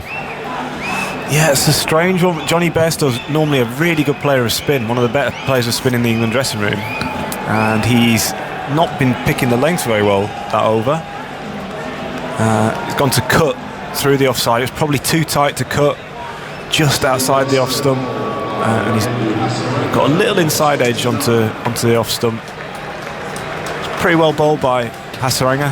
He's not the tallest of bowlers, so he does get that skid on, and he will attack the stumps, and he does get a lot of bowls and LBWs, so something that England should have been wary of, but it's, unfortunately for Johnny Bairstow, he wasn't wise to it.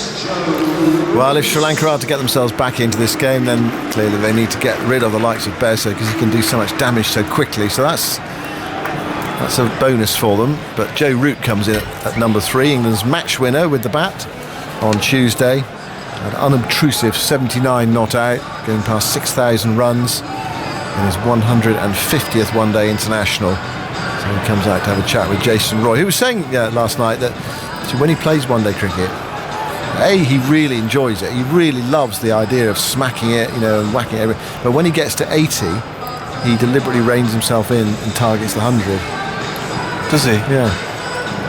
Some players just keep going, don't they? But he says, I start to play a bit more within myself. Okay. And why you look a bit sceptical about that? I don't know. I've never been in that position in my life. So. Well, you got into the 80s in a test match. For a split second. But it's just interesting, certainly in one-day cricket, it surely depends on the situation of the game, whether, if you're chasing down a total and you need to keep the run rate up. Hasaranga bowls, root drives, gets his first run towards long on. I suppose he gets to 80 quite quickly, wouldn't he? Naturally, and then his point was that get to 100, take your 100, because those are really significant landmarks in your career and for confidence, and then you can really go again. And he's got 162 or 180. Yeah. Hasaranga bowls to Roy, and Roy flicks that sort of flicky drive up towards long on and gets his 47th run. So it will be interesting to see when he gets to 80, if he does get to 80 today, how he plays it. Yeah, I definitely see the logic behind it. If you're keen to turn those sort of 70s and 80s into a big score, but just beware it keeping one eye on what the team actually needs from you. I think it's quite important. Yeah, definitely. I mean, I don't think it's a question of just going into your shell and just not taking any risks whatsoever. But it's about seeing the bigger picture, if you like, or his picture. 78 for 1. Atif's going to come in. But that might be because Jason Roy's reached 80 17 times in ODI. He's been out in the 80s 6 times, so maybe it's learned from bitter experience. Well, there you are. Yeah, perhaps that's a sort of new game plan from him. I'll just do one ball from Chameera, and then Atif can come in, and he's going to go in a bowl to Roy, and Roy gets a short ball. He pulls it straight to mid-wicket, and there's no run. Yeah, another example of a batter not being able to get hold of that short ball, and don't know what it is with this pitch where it just seems halfway down, whether it's coming off the pitch at different speeds, but no one's really been able to master that today. No batter has come in and really played the short ball well, so I presume it's a tactic that Sri Lanka will look to use for the rest of this innings. Yes, we saw the short ball trouble England Sri Lanka, I should say, plenty of times today from England, as Chameera comes in for the second ball of his 5th over. It's been defended down into the ground by Jason Roy for no run. 78 for 1. England have made a very steady start here in their chase of this Sri Lankan score, this target of 242. Just up until that wicket falling, it kind of happens with Johnny Bairstow. I mean, he didn't look as fluent as he did in Durham, but he kind of gets himself into a position where he starts to get excited about his innings and sometimes just kind of falls away. Yeah, well, he didn't at the start. He didn't look fluent at the start, but then he hit a few boundaries. The check drive for 6. Down the ground was particularly impressive, but then just that one over he seemed to struggle. Chameera in now once again, short ball, and pulled by Jason Roy out into the deep for a single. Didn't quite get a hold of it. Wasn't quite as short as I think Chameera was hoping it'd be as well. It wasn't quite as threatening. 79 for 1. Yeah, he looked like he didn't pick the length from Hasaranga at all that over, and that's usually something he's really strong at. He's a good player of spin. He had that one sort of a half volley that he went back to and ended up Chinese cutting it for 4 down here, and then tried to cut one that wasn't there to cut. Yes. And chopped on. So yeah, tricky or unfortunate for Bairstow, just as you say, he didn't look as fluent, but he looked like he was just about getting there. Yeah, he was building up to something. You feel like there's a big innings in the offing very, very soon for Johnny Bairstow. Perhaps on Sunday in Bristol. Who knows? In comes Chameera, short outside the off stump, cut nicely by Jason Roy. There's half a stop at point, and the man deep third will come round and get the ball back in. 2 more runs to Roy. There's a shy at the non-striker's end. Beg your pardon, Joe Root was there. So all the J's and the R's at the moment, aren't there? Joe Root and Jason Roy in the middle. And 2 runs to him. Good effort there at point as well by the fielder. Good job there. 81 for 1 England after 13.4. Made a very, very steady start. Live crowd will hope for a bit more entertainment as well. Some boundaries and maybe some big hits. Sri Lanka will want to make that very, very difficult for England. In comes Chameera now, short outside the off-stump, cut nicely by Joe Root, but again, just on the bounce to the field rep point, and there is no run. 81 for 1, the score remains. I think on the back of that performance in Durham, Jimmy, they'll be keen to just show a little bit more stability this time around England. They don't want to show any kind of weakness in the top order or that, those kind of sequential wickets that fell. Yeah, losing wickets in clusters is something you don't want to be doing, and they'll be conscious of that. But I think this is a better surface than the one at Durham, so I think they'll be more confident and they've got time to get themselves in now after a really good start. Yes. Chameera in now, short and pulled.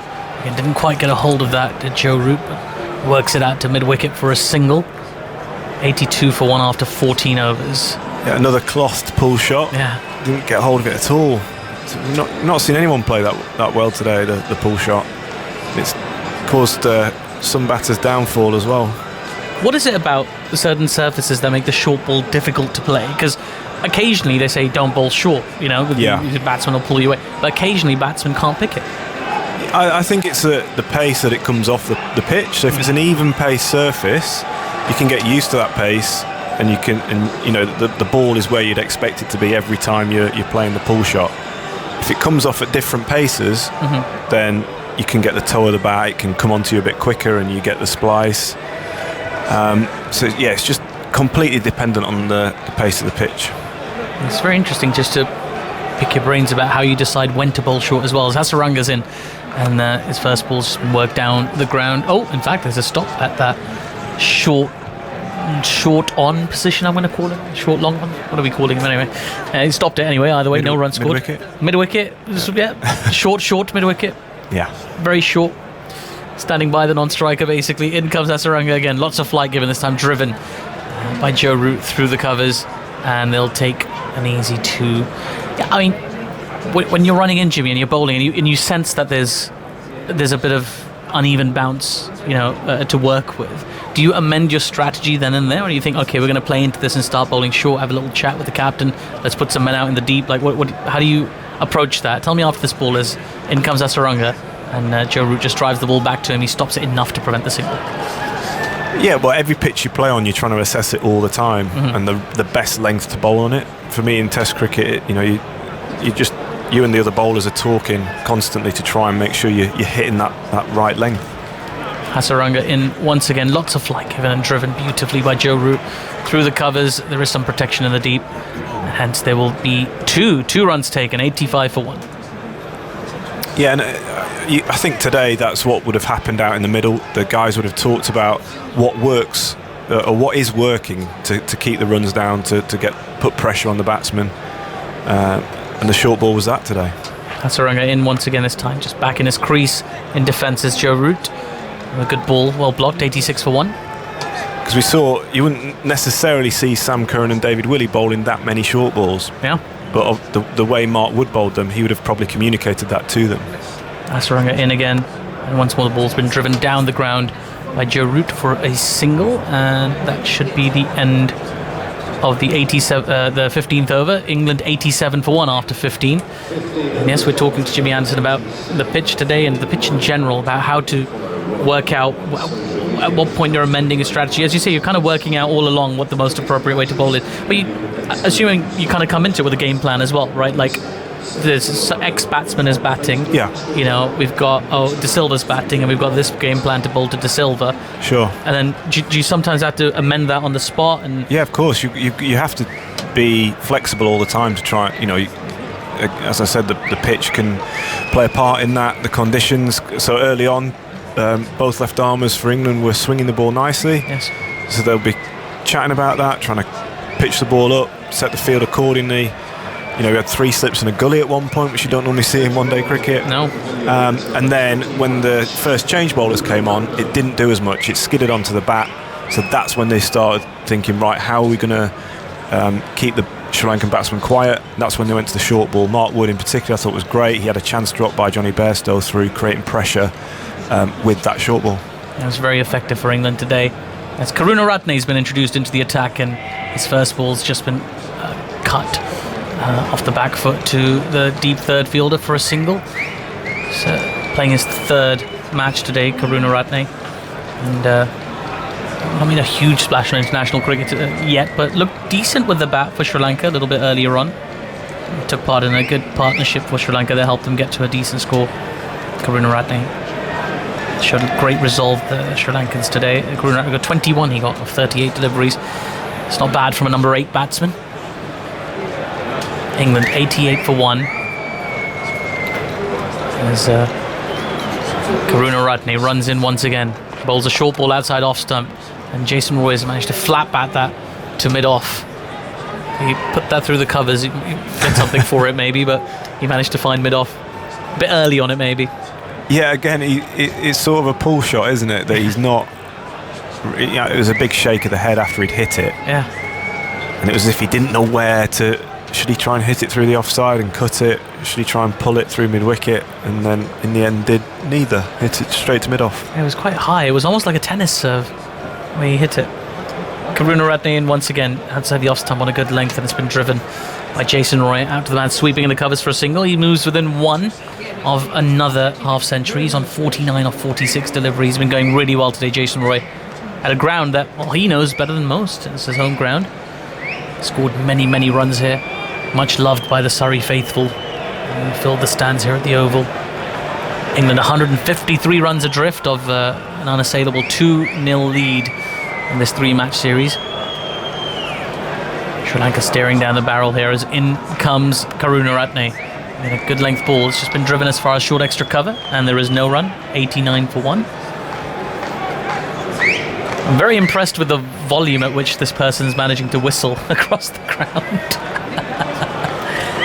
14,000 people here, and he's managing to stand out, doing well. Well done. But it's so nice just to have that atmosphere of the crowd there as well, isn't it, Jimmy? I mean, it must be, like, as a player, I've heard players referred to as the 12th player in their side, the crowd, when they're backing them. As in comes Karunaratne, short outside the off stump, cut nicely by Joe Root to deep third. They took the first one quickly, they thought about the second, and they thought better of it. 90 for 1 now. Yeah, it makes a huge difference having the crowd there. Yeah. I think not just sort of cheering you on, but just the general hum. Yes. And there's just a nice atmosphere around the ground when you've got people in it. I think that's nice. I was saying to, I think it was Daggers earlier, when there's no crowd there, you can hear the echo of bat on ball. Yes. It's not the same. It doesn't feel right. 90 for 1. Karunaratne in, and the last ball of the 16th over has been worked to third man by Jason Roy, and that is his 50. 50 for Jason Roy. He holds up his bat to the crowd. He's applauded by the faithful here at Lord's. He's batted very well, very astutely to the conditions, and he's put England on course for a 2-0 lead in this series. 50 of 47 balls. And, a superb effort there. Andy Zaltzman, tell us about it. 50, 47 balls. He's hit 8 fours. It's his 29th score of 50 or more in one-day international cricket. He's converted 9 of them into centuries. Had a bit of a lean run since the World Cup, since making 85 in the semi-final against Australia. Just 1 half century until this one. Before that was against India back in March. Averaged just 23. Since the World Cup semi-final. In his previous 22 innings before that, he'd averaged 60 with 5 centuries and 7 other half centuries. So he sort of had the richest run of his career leading up to and during the World Cup, but has struggled a little since then. Yes, well, it's come at a terrific time for England, this 50, as the players are taking drinks. Jimmy Anderson's left us in the commentary box, and we've been joined by Ebony Rainford Brent. Ebbs, kind of the perfect start for England. I mean, they could have done without losing Johnny Bairstow, I suppose, but 91 for 1 after 16 overs, they'll take it surely. They'll take it in terms of the rate that they're going, in terms of imposing themselves on opposition. If they can do it for only losing maybe 2 more, they do this 3 down. Yeah. I think they would see this as a clinical performance. And the number one thing I think when you're sort of captain or coach and you're looking at the side as well is, who are your key batters? The dream is one of your openers can bat through a decent period of the game. Yes. And that's happened, and actually they had a good partnership.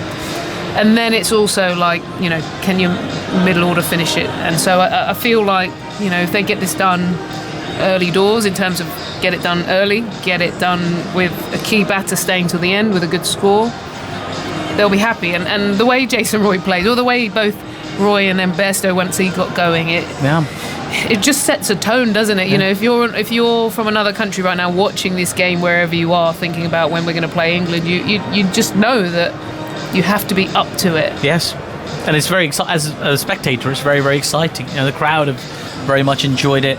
And, it's box office cricket, really, isn't it? You've got Roy and Bairstow at the top. You've got class batsmen like Joe Root coming in at 3. Probably the best white ball captain in the world in Owen Morgan at 4. Although he's been out of touch recently. And, Sam Billings, an exciting young player. Moeen Ali, a huge crowd favourite. Sam Curran, it's a heck of a lineup, isn't it? It's just a lineup of box office stars. It is, and what I like is thinking back to the 2015 rebuild to a new kind of era of players.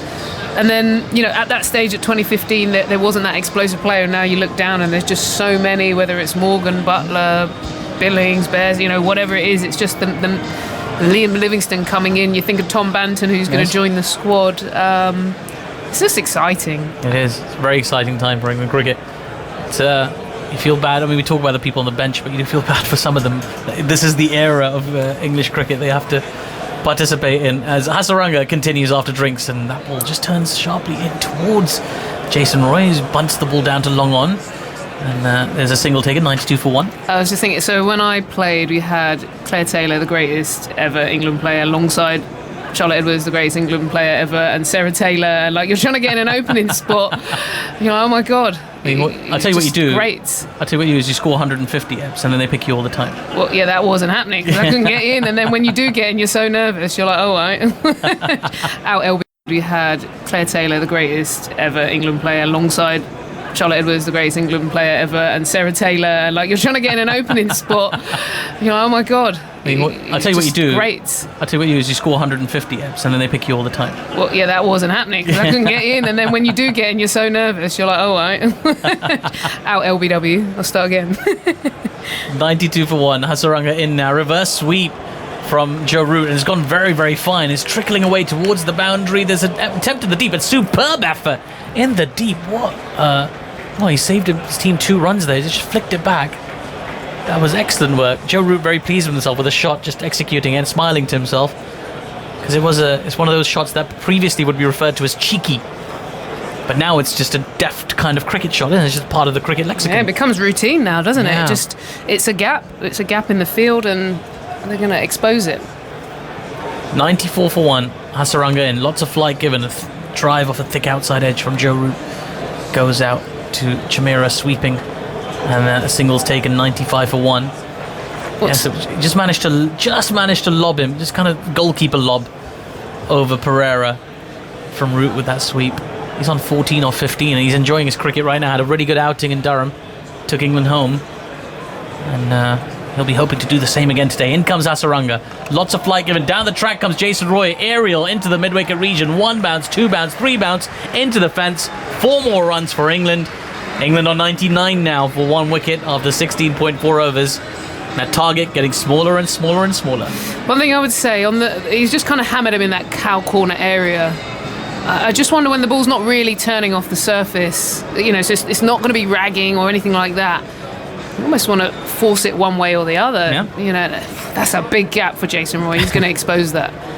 Jason Roy still on strike as Hasaranga comes in, and big shot down the ground this time from Jason Roy. 1 bounce into the fence directly beneath us here in the commentary box, and appreciated by the live crowd here at the Oval. England's 100 comes up as well. 103 for 1 after 16.5 overs, and they are almost cruising now. Jason Roy not too worried about where the ball's going to spin, just going after it. Yeah, like you say, the attempt to googly out the back. A smile for Hasaranga as he just watches it sail over his head. What a connection. Drilled straight back over the top. And when Indu Hasaranga was, he knew he'd been caught out there a little bit. He was looking for his alternate delivery. And it's taken a minute just to get the ball back in the way that it's bounced into the crowd. As he hit that firmly. It's kind of reminiscent of being in a golf driving range. It's that kind of contact, that kind of movement off the bat as well. Hasaranga in now once again, but short of a length this time, and cross batted down the ground to long on by Jason Roy. That's the end of the 17th over. England 104 for 1 now. Oh, yeah, talking about golf, I was just wondering, I think some of these guys are decent golfers as well. Now, Yeah. Jimmy's a decent golfer, but I wonder how far. I would love to see like Bairstow, Roy, Butler, Morgan all lined up In a driving range. at a driving range and see who whacks it the furthest. Yeah. I'd like to see them play crazy golf. I think that'll be fun too. Yeah? Yeah. Do you think? Yeah. The touch and the little... Well, yeah, because we're very powerful, very strong, well done chaps. You spend time in the gym, you lift weights, very good, very Yeah. powerful, you can do that. But can you do the dainty stuff? What's your short game? Sam? Yeah. I see some putting. That's what I want to see. Yeah, I just want to see them whack it, but I understand your point. 104 for 1 England after 17 overs. Jason Roy going good gun, 60 off 51. He's on strike as in comes Karunaratne. There's a short ball and Jason Roy's pulled it straight to the fielder at mid-wicket. A stunning catch and Jason Roy has to go. He can't believe that he's picked out the one fielder at mid-wicket. He's still staring at him in disbelief, but that is a stunning catch. Jason Roy, after scoring 60 off 51, has to depart. Well, first of all, what a catch, because Jason Roy has absolutely levered this, nailed it like a rocket, and the fielders had to take it over his shoulder to his right with the sun coming over the JM's thin stand right into his eyes, and you could see afterwards there's just this moment of, oh my god, I'm not sure I even picked that. So that was an outstanding catch, and it had to be really to get rid of the way Roy was batting. What an innings. Yeah, Dhananjaya De Silva with the catch, and he'll be very pleased with that. He's having a cracking game today, Dhananjaya De Silva. 91 with the bat earlier, and now the catch to dismiss Jason Roy, who was already threatening to finish this game quickly here for England. 104 for 2 now. Still 130 odd runs away from that target of 142. You talking up a game here? Well, is there a twist to be had? You never know. Could this game go in a different direction? I think that the fielding has been improved overall for Yes. Sri Lanka. I've seen some dives out on the outfield, that catch. There's been some... The energy in the field's been good. The concern, I suppose, is just the wicket is so flat at the moment that it's not offering enough of a threat. So one of the bowlers would have to come up with some, white ball magic bowling skills to break through. So. Yes. Or some more special efforts in the field, like the one we just saw as well. That would help. Or maybe a run out, and then all of a sudden, you never know. Anything can happen in this game. We've seen stranger things. Well, England's captain, Owen Morgan, has come to the crease, still averaging just a touch under 40 in one-day international cricket, with an excellent strike rate in the 90s as well. But he's had a lean run of form recently. And perhaps Andy Zoltzman can remind us of his recent form in a moment. Because a lot's been talked about his struggles in recent times. Go for just quickly before I do that, Jason Roy 60 from 52 with 10 fours. In comes Karunaratne, and this time defended firmly by Owen Morgan on his first ball, no run. As I mentioned, it was his 29th score of 50 or more in one-day international cricket. And to highlight what a dominating player he's been, at 47 balls, it was only his 17th fastest half-century. Not too long ago, anything below a runner ball would have been worth making a documentary film about. That's outstanding. He's just a special player for England. And Surrey. In comes Karunaratne now once again. He bowls back of a length. The ball's just been defended back to him by Owen Morgan. Owen Morgan's been struggling a little bit, as we talk about, for form recently. And I wonder, Ebony, he's got the benefit of Joe Root, a man who is in form with the bat out there. Does that help you as a batter when the other batter's in touch and can sort of guide you through that little lean form? Yeah, massively, because I think Joe Root takes the low risk option but rotates the strike. I think there's nothing worse than kind of getting bogged down at one end, whether they're struggling to get it off strike or whatever it might be. And so you've got someone with experience and calmness. Karunaratne in once again. Short ball has been pulled by Owen Morgan on the bounce to the fielder, a deep backward square. He actually got a hold of it well and nearly carried to the fielder, and Owen Morgan was nearly dismissed. But as it happens, he lives to fight on. Single taken, 105 for 2. Just to add, again to Sri Lanka's field, I think they've committed out in the field today. That was picked up all right there by Morgan. And it was one bounce, one of those ones that could have taken your teeth. On the bounce, yeah. Yeah, the bowler was definitely interested. Karunaratne thought you had a chance there for a second wicket. And it's just one of those things when you're in bad touch, even when you nail them, you tend to find the fielders. It's so bizarre. Karunaratne, and he comes now, and this time just straying onto the pads of Joe Root, who just flicks it to backward of square leg, and they take a single. 106 for 2. One ball to come in the 18th over. And yes, there's a very good opportunity this for Owen Morgan with very little pressure on to just see England through here. He's been struggling with the bat recently. He's outside edged one to Dushmantha Chameera recently in one of the games. They've managed to bowl some very, very good deliveries at Owen Morgan, to be fair. He's on strike now as in comes Karunaratne, back of a length, and Morgan just works it into the leg side for a single. He'll keep the strike. So after 18 overs, England are 107 for 2. I wonder if that second wicket will make any difference to the Sri Lankan mindset. Ebony Rainford Brent, perhaps you could think about that, as you're going to be joined momentarily by Charles Dagnall. Well, it is a huge moment in terms of getting rid of the two kind of bullies at the top of the order, but the problem, I suppose, is having Joe Root, who, as we saw in the last game, just low risk shots but keeps everything moving with ease. Current run rate just under 6 and making it look effortless, really. So you just sense they'll keep that going, Daggers.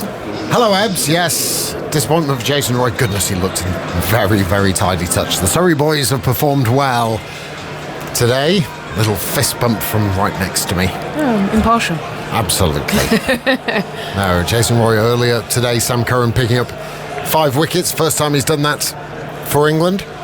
And how well he bowled as well. David Willey with 4 wickets today. All left armers. Dushmantha Chameera, here's good bowler. Owen Morgan waits with bat aloft. He comes in, he beats him outside of the off stump with a beauty just going across the bows of the left-hander. Morgan, unperturbed, just marks his guard again, and through it goes to the keeper. As ball's almost identical to the one that got Morgan in the last game. That tickle of the outside edge. So he knows the area he wants to just nibble. Was it maybe a fraction shorter to Morgan, that one who was the one before? Yeah, that got the wicket. Yeah, maybe. But he's a good bowler, Chameera. I do enjoy watching him. I think he could really do a job for someone as an overseas player. Tall and wiry, good pace as well. He hurls the ball down, and Morgan plays this neatly into the offside. It goes out to the deep where Hasaranga does the fielding, and a single is collected. 108 for 2.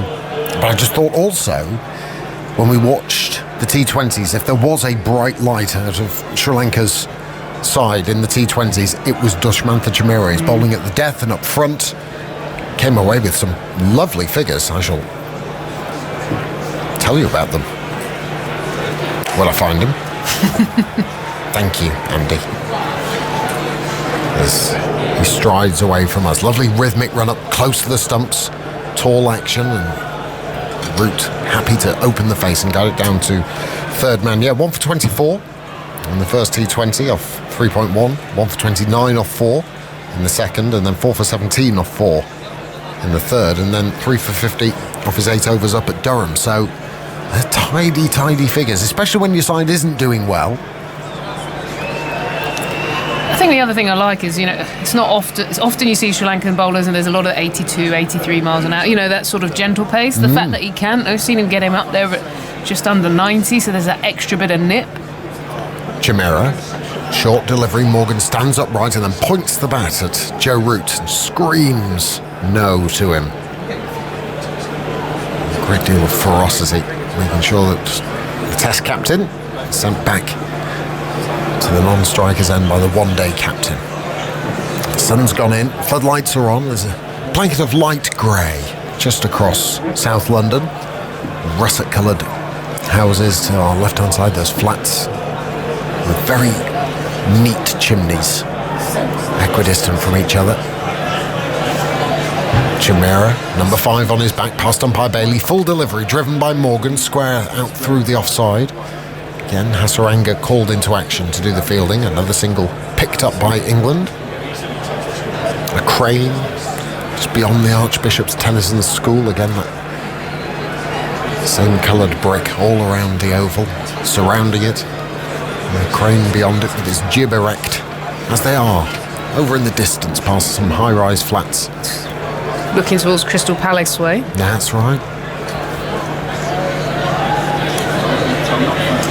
summer evening in London. Can't beat it with a bit of international cricket. Great to have your company wherever you are listening to us from. Chimera bowls and Root just hides his bat behind his pad. It still runs off the face. It's stopped at a straightish gully and there is no run. So how many off that one, please, Andy? 3. 3. And Chimera's tidy. 110 for 2. 19 overs have been bowled. Not for 25 off 6. Andy, you were going to continue. I was asked about Owen Morgan's recent form since the World Cup's had a bit of a thin time. Just one 50-plus score. That was a century against Ireland in the third one-dayer last summer, a game that England lost as Ireland completed a fantastic chase. That's Morgan's only 50-plus score in the last 16 one-day internationals he's played in since demolishing Afghanistan with 148 at Old Trafford in the World Cup. But that innings finishes after this ball time. Krunaratne, 1 for 7 off his 2 overs. He's been useful.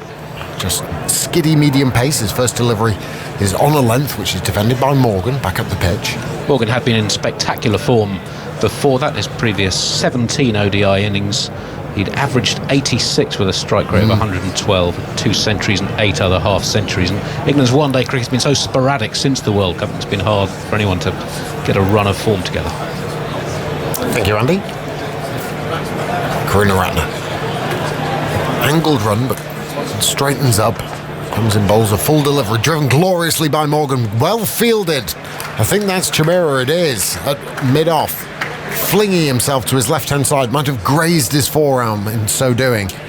But excellent effort, backing up his other bowlers, and it's just a single. Morgan to 5, England. Nelson, 111 for 2. The commitment in the field's been good. I think I've counted a good sort of 10, 12 runs at least saved, a couple of boundaries early on.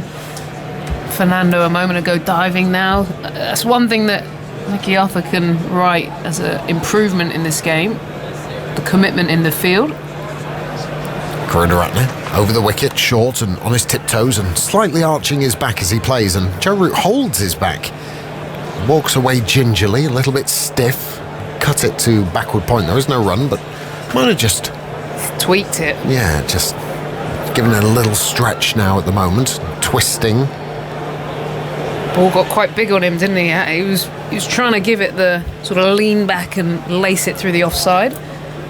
Looks a bit gingerly though. Yeah, he's back in his stance now. Very correct. Upright, bat aloft, and just presses on. It's just beaten him on the outside edge again. It bounces before Pereira and goes off for, I think, a bye. Yes, umpire Kettleborough signals so. And just a little bit of lift. Only 80 miles an hour, but it just surprised Root. Well, I think it's a good follow-up ball. If you saw that he looked a little bit uncomfortable, he's bowled it seam up, so it wasn't a cross-seam delivery as such, but he got that extra, both feet off the ground for Root. It didn't carry through either. Might have just held, perhaps, in the turf. Let's see. Benara. Fernando loosening up down below us as Morgan drives gloriously through the extra cover region. Save your legs. Full delivery width. Morgan needs a gift like that just to get the juices flowing and the confidence building, and he moves to 9 and England 116 for 2. Easy runs. Very easy runs on this surface. Anything that's kind of in that nice juicy volley, just not having to do too much, just let the hands go through that offside, through the line. Lovely shot. What's the Krunaratne response? It's to bowl on a length, which Morgan looks to come forward and then just rocks it back and plays it with a straight bat, and there is no run. So the end of the 20th over, 116 for 2. So it's been the ace day here at the Oval. Tell us a little bit about how's the day gone? Because the ACE programme, something set up, you were heavily involved in, set up by Surrey County Cricket Club, try and get more black youngsters involved because of the decline. How's it all gone today? Awareness of people been asking? Yeah, loads. So first of all, today's announcement really is that Royal London have come on to support, I don't know if you heard the actual name of the day, but it's the Royal London ACE One Day International. And they've come on to support us going to a new city. So we're now in 3 cities, London, Bristol and Birmingham. I knew about the Birmingham one. I didn't realise you'd gone to Bristol as well, as Chimera starts a new over. Away from us he goes at the Vauxhall line, slashing away just past the short gully. And it goes flying to the boundary for 4, and he inspects the toe end of his bat, moves into the 20s. Not an authoritative shot, but a productive one. 120 for 2. Good commitment to the shot. I think it's one of those ones that if you're going to flash hard, and it went fine because he put a fair bit of commitment into the shot. If he'd actually just tried to play that normally with timing, it would have actually maybe flown straight to that gully. And gully, it's more of a fourth slip almost than an orthodox gully. Not far away from him. Chimera, what's his response? It's ball 1 on a good length, which Root plays very correctly back up the pitch, and there is no run. Yeah, sorry. So, like you said, there's been a 75% decline of black players in the game. We want to look to sort of find more talent, and so it's slightly different to a lot of the community programs where we're actively talent IDing young kids and then getting them to academies and opportunities. So our London Academy had 25 scholars, has just gone up to 39 additional players. Right. And we found 4 already who have had opportunities to play here at Surrey. So there's some real success stories that they're getting into the junior elite pathway. As Chimera, past umpire Bailey, bowls a bouncer and left alone. Thought about pulling it, did Root, but then swayed out of the way and through it goes to the keeper. But we're aware there are a number of challenges. So different cities have, we look at Birmingham and we're actually starting from scratch and having to find raw talent, get them excited about the game more at the community end, and then trying to build the talented ones into like development hubs. And Bristol will be somewhere in between. So really the focus is, can we reverse that trend in 5 to 10 years? And what we've seen So from far, Signed is it's possible. Some really good talent on show. One of them's already played under 18 for Surrey. Yeah, Idris. Chimera, slower delivery, tickled away by Root off a full delivery down the leg side. I think it's gone. No, it hasn't. It's just been saved. Very good, smart piece of work down there. I think it's Karuna Ratner who's on the fine leg boundary, diving away to his right-hand side, and a couple of runs collected by England. 122 for 2. Yeah, and this is what I think is really interesting. Some of it is opportunity and being visible. So there has been some talent out there that maybe wasn't in the right structural system to be seen. Mm-hmm. So you put them in front of the right coaches, and they're like, oh, that's good talent. And then just creating that opportunity and excitement that there's a real pathway. So we're seeing, it's unbelievable how much success we've seen. I wonder how many of the community actually sort of knew. I mean, they know of the Surrey and the area and the cricket, but actually that it was a game for them and who they were looking up to. Because, as you mentioned about the decline, you could go back into look at the 80s and the early 90s and the amount of black players that were around, especially in the Surrey setup. Yeah. But that dwindled. I think the biggest issue is infrastructure.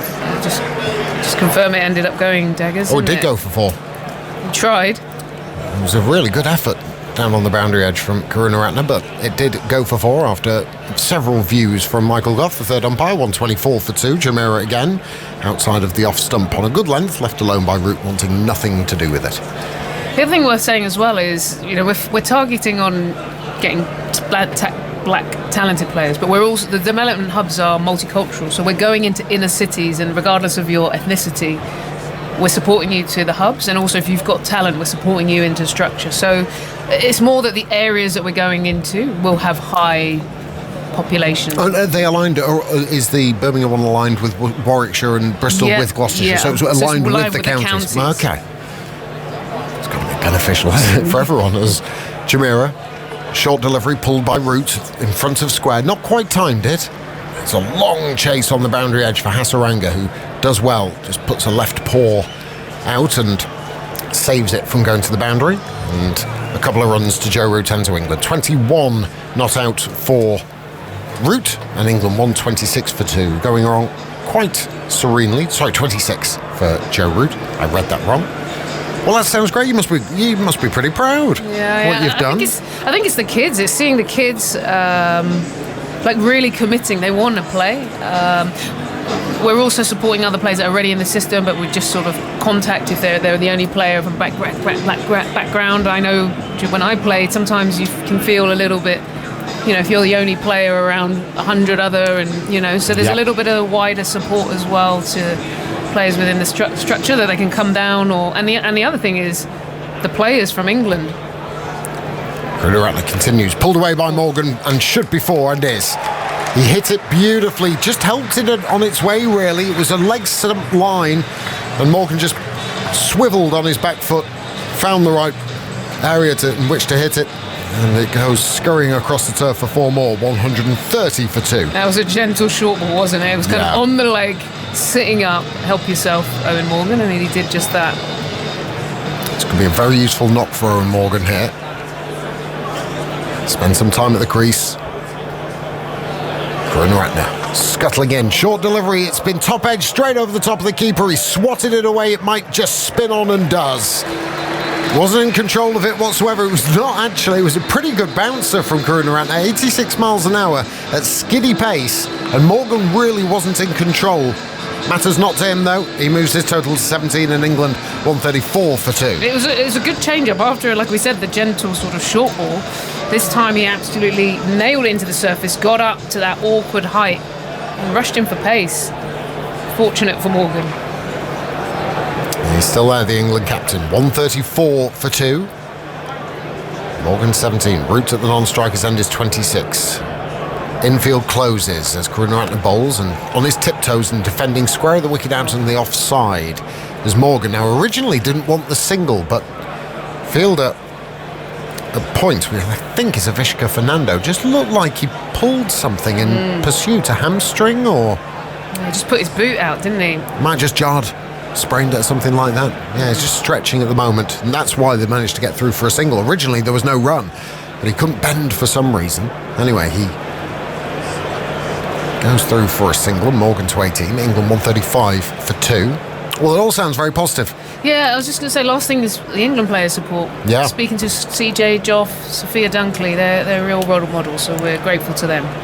Karunaratne bowls, and forward comes Joe Root, tentatively forward, but plays it with a dead straight bat underneath the eye line. Call that Sophia Dunkley can play, can't she? Looked good, hasn't she? You were there yesterday with her runs, weren't you? I was. What an innings she played for the England women yesterday. Gone 2-0 up against the Indian side. Well, in the point system they're 6-2 up, but 2-0 up in the one-day international side of things. It was good. They were in a bit of trouble as well, were England, but just to see Sophia Dunkley after her test match innings where she got 70 odd, she negotiated the night time of the first day and then continued in the second day. She's just growing from strength to strength. She can play as a wide delivery is cut away by Root to square on the offside. Another single. England just trotting along here, 136 for 2. Next one-day international, the England women, is Saturday. That's commentary on Sports Extra from 10:45. That's Worcester. So make sure you're tuned in for that one. India were much better yesterday, but still a ways to go. Morgan, left-hander, waits for Karunaratne. He bows his head a little bit before straightens as he runs in, bowls a bouncer, and Morgan just ignores it. Sways out of the way, tilts the head back, and allows it to go through to the keeper, and I thought that was going to be the over, but there's been signalled wide by umpire Kettleborough, so 137 for 2. A little bit of movement. There's a pocket of supporters to my left-hand side who are clapping and singing in good spirits. As well they should be. England are going very nicely. Ebony Rainford Brent has left us. James Anderson has returned as Karunaratne 1 for 23 off his 3.5 overs so far. Dancing down the pitch is Morgan, and carving this over backward point. Should be 4, is 4. Just that little bit of a dance down the pitch and a little waft of the wrists, such snapping his wrists as he connected with the ball with that cut shot. Brings him 4 more, and now he's getting into a groove is Owen Morgan. He's 22 not out. England 141 for 2. Jimmy, it's been lovely, but I'm going to go. Word from you on England's progression, and Simon Mann's coming in for me. Yeah, enjoyed that ball, Charles. That shot from Owen Morgan, it's very that sort of snap of the wrist that we're used to seeing from him, or fast hands as some people like to say, just sort of getting it up and over backward point. And these two do look in really good touch at the minute. They're not taking many risks, just putting away the bad ball, and England just rolling on nicely here. Look pretty comfortable in this run chase, way ahead of the required rate. Only 3.6 and over from now on in. Making a pretty easy job of it. Yeah, 141 for 2. Target 242, so 101. 28 overs. It's a bit of a stroll. Well, it should be. Yeah, we all know games can change, but we've not seen anything to indicate that's going to happen so far. Root takes that ball off his hip, down towards deep backwards square leg. First ball of a new over, bowled by Asita Fernando. He's gone for 31 from 3.1 overs. Selected for this match today. Did play the 2 test matches England played against Sri Lanka in Gaul. He didn't bowl a huge amount actually. It's mainly spin dominated. Emil Denyer seemed to hog the whole match when Sri Lanka were bowling, and not surprised as well because he did really well on those pitches. Sita goes in and bowls. It's cut away by Morgan down towards third, and they're through for a single. 143 for 2 in the 23rd over. Morgan's come out and played 2 or 3 really swashbuckling strokes so far. 23 from 17, and Root's just done what Root does. He's nudged it around, knocked it around. 28 from 29 balls after Roy was out for 60 and Bairstow for 29. England getting off to another one of those powerful starts. 76 for the first wicket on a good pitch. Asita Fernando bowls outside the off stump, dabbed away by Root down towards the boundary behind square. Root thinks about coming back for the second and decides against it, and just as well. That was an excellent throw. Who's that down there? It's Karen Aratney, with a decent arm down by the new stand, the MAR Galadari stand, which is in operation, full operation for the first time today. 3 balconies, lots of people watching on the balconies, and well populated second and third tiers as well. This is Asita Fernando bowling to Morgan, who pushes up towards mid-off.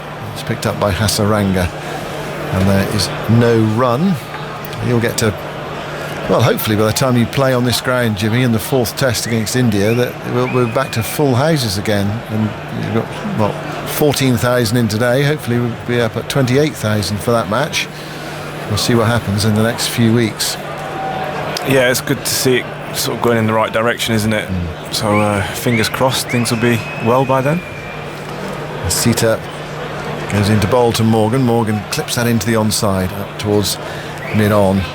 That's stopped by Binura Fernando, and that is no run.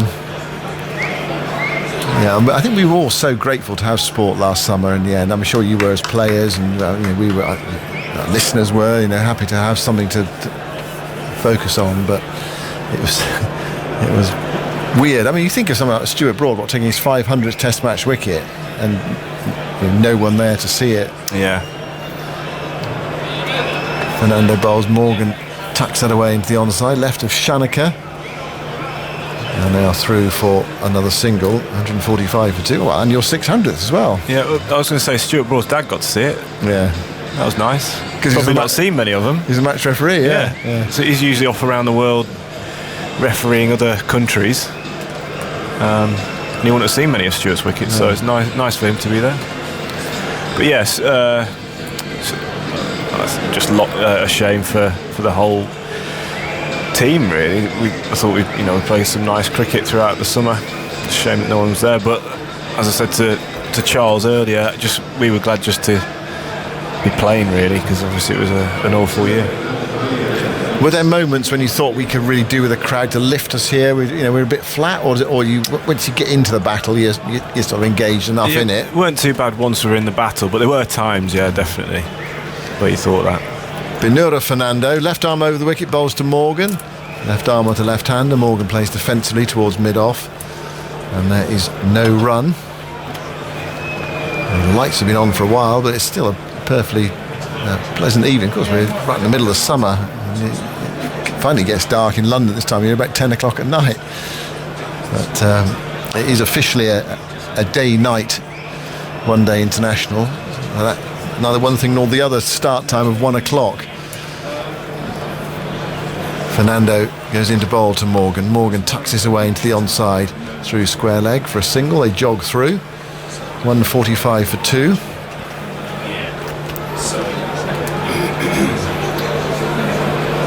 .242 is England's target. Sri Lanka recovering from 21 for 4, if you haven't heard, to get up to 241. But I think we all felt that we needed to score, I don't know, 280, something like that, to really challenge this England batting lineup.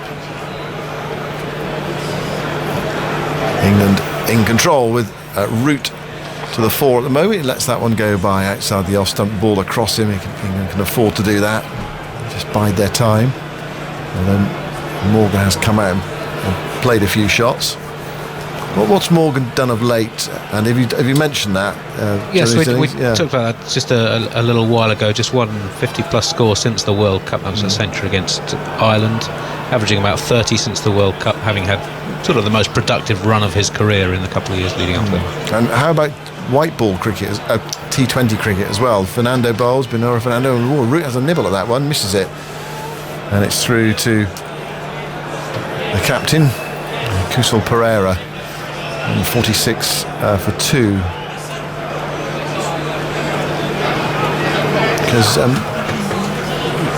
you play these series back to back often, don't you? You play a one-day series and then you play a white ball series. I can remember him playing some stunning shots in a win in South Africa at the end of the T20 series there. That was the last series before lockdown, actually. Last cricket England played in front of a crowd until this summer. Centurion playing some stunning shots towards the end. Fernando bowls, Root drives. Does he beat cover? Yes, he does. It goes out towards the boundary. They've gone 1. They can't come back for the second. That's the Lanka is out there. He won't look back too fondly so far on his international returns. 0 and 3. He's had pretty thin returns in T20 cricket. His last 4 innings have been 4 and 1 in India, then 11 and 1 against Sri Lanka this summer. What did he do in that Centurion match? He hit a couple of sixes towards the end. That was a real six fest, that game. Benora Fernando to Morgan. Morgan drives uppishly, but to the right of cover as the cover fielder looks at it, out towards the extra cover boundary, swept up in the deep. They come back for 2, throw in at the non-striker's end. Yes, that was the series at the beginning of 2020, February 2020. They did also play South Africa at the end of last year in a T20 series. He made 57 not out from 22 balls. Didn't hit a 4, but hit 7 sixes. But since then in T20 cricket, averaging just 16.8, 1.5 century, only 8 more sixes since then. But it can be a hard format to get with him in, I think, as a batter. 149. Yeah, I completely forgot that series in South Africa. It's amazing. I mean, I did watch it, but it drifts by, doesn't it? So twice to South Africa in a short space of time. Of course, they didn't complete the tour because of COVID problems, so they played the T20s but didn't play the one-day international, so I presume they've got to go back there and play them sometime. Here it is, Asita Fernando bowling to Root, and Root stretches forward and guides it down towards backward point, and there's no run. Well, the bottom line is Morgan needs some runs here, and that he needs them. I mean, it would be good for his confidence and general feel, really. Yeah, well, I think any batter wants runs to feel confident, but he's not the sort of player that gets flustered by that. You know, he's experienced enough not to let it worry him. Fernando to bowl to Root. Root taps it on its head down towards third, and they're through for a single. 150 is up for England, 150 for 2, 92 to win. And Morgan 27 not out, Root 31. Yeah, he's got the opportunity here on a good pitch. He's got himself in to take 60 or 70 with the goal if he possibly can. Yeah, I think that would be ideal. But in terms of him, he's just so integral to this team. Like, it's his team. He's built this over the last 6 years. So obviously he wants runs, but I don't think it's the end of the world if he doesn't get them. Fernando bowls a short ball. Morgan ducks underneath it. It's one of those that's quite close to leg stump, but not a wide, signalled by umpire Bailey. Score stays at 150 for 2. It's amazing. You would know him from being inside the dressing room, but you see him operating, and you see his we see his media interactions, we see him on the field, we see the way Bats conducts himself. I mean, he seems so self-contained now, and I mean, he talks about it, doesn't he? So when I first started, I sort of lived every moment, I was emotional, and it's amazing that how he's able to control himself in a way. Outside the off stump, Morgan lets that one go through, because it feels like, from a distance, it feels like a big change. I mean, I don't know whether in the dressing room sometimes he does walk off after a third successive single-figure score, and when no one's looking, shut the door quietly and hurl the bat at the wall or something. I just don't think he does. He's not that. He's just not that sort of person. I think he's obviously got a huge amount of experience from around the world as well in T20 competitions. Sita Fernando bowls to Morgan, who tucks it away into the leg side. He's looking for 2 here. Is he going to come back for the second? No, he's not. It's Kanarat, he's onto it, and he's got that bullet arm. And right over the bails. A lovely piece of fielding. 151 for 2, Morgan to 28. Yeah, and I just think that experience he's gathered over the years and the friendships that he's made, the relationship he's got with Brendan McCullum, I think, has done him the world of good in terms of his captaincy. And he's really put his stamp on this England side and taken English cricket to a level where they're now world leaders in white ball cricket. Here goes Sita Fernando to Root. It's a regulation single, really, just opening the face, running it down. Yeah, one more, thanks very much. And he goes to 32, and he takes the bowling as well. And it's 90 to win now, 152 for 2. It's that thing about change. Not many people, it seems to me, are able to. I know you, with experience, you're mellow, don't you? Or you can do. Not everyone. I mean, I don't think Nasser particularly mellow, did he? No, at all. In time, he was still that fiery character when he was younger, and fiery character when he, probably when he was playing his last Test match. Yeah. But to change your character, or force yourself to change, not easy. Even with experience and know-how, thinking, there's no point being really emotional the whole time. It's just going to undermine me. But to say that is one thing. To do it is another thing.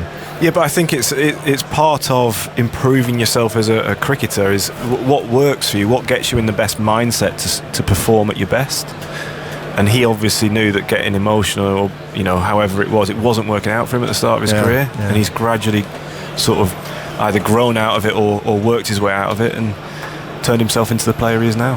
Benura Fernando bowls. Root chases that one. It's through to the wicketkeeper. Oh, it's gone. It's a 5-er. He missed it.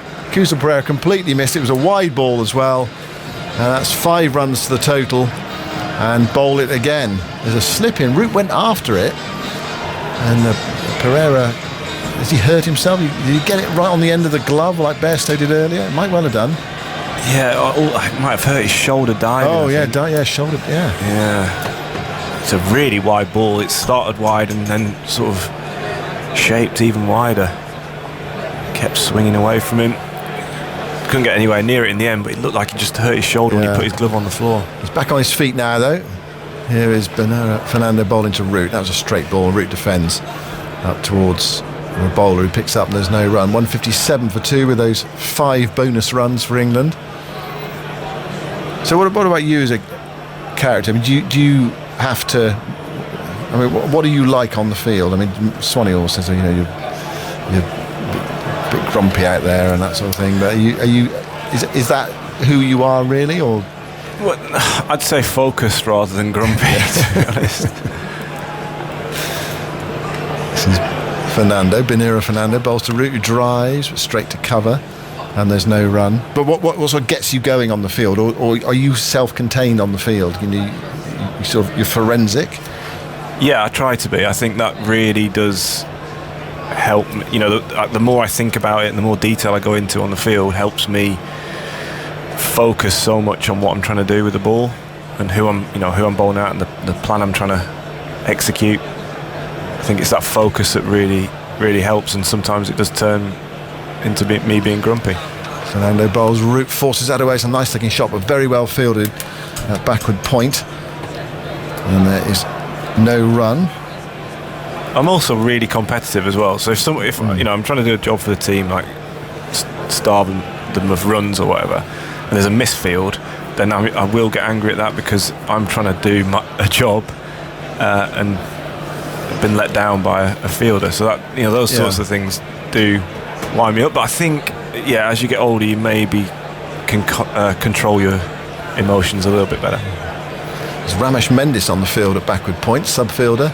Benura Fernando bowls. Root hits it past him this time to his left, down towards the boundary. It's swept up by Hasaranga, and Root walks through for a single. 158 for 2. 84 more runs required by England. They're just about the halfway stage of their innings, and there's a contented buzz around the ground. People back at cricket in numbers at the Oval. It has not been a gripping match. There have been highlights. Dhananjaya de Silva batted really well earlier, and Roy came out and smacked it around at the start. But at the moment, it's looking like a regulation victory for this England team. Morgan tucked up by that one, strikes him on the body, on the thigh pad, goes away into the offside, and Mendis is there, picks up, and there's no run. Yeah, I don't know. Would you, if you're a fan in the crowd now, would you want to see Joe Root just knock it around for the next 84 runs, which he's doing with ease, or would you rather? You'd like to see Josh Butler come in. Have a look at Sam Billings or Moeen Ali further down the line to see if they can smack a few. Yeah, I think you probably would want that, wouldn't you? You'd like someone to finish it with relish. Morgan defends into the offside, and there's no run. Although, Root, obviously, he's very professional, high-class player. He's perfectly within his rights to play it as he sees it out there. He won England the game the other day with the bat. No frills victory. Just makes it look easy for me. He's so calm and elegant as well. Just even his run down to third man, guiding it off the seamers, I think is just a really nice shot that he uses very well.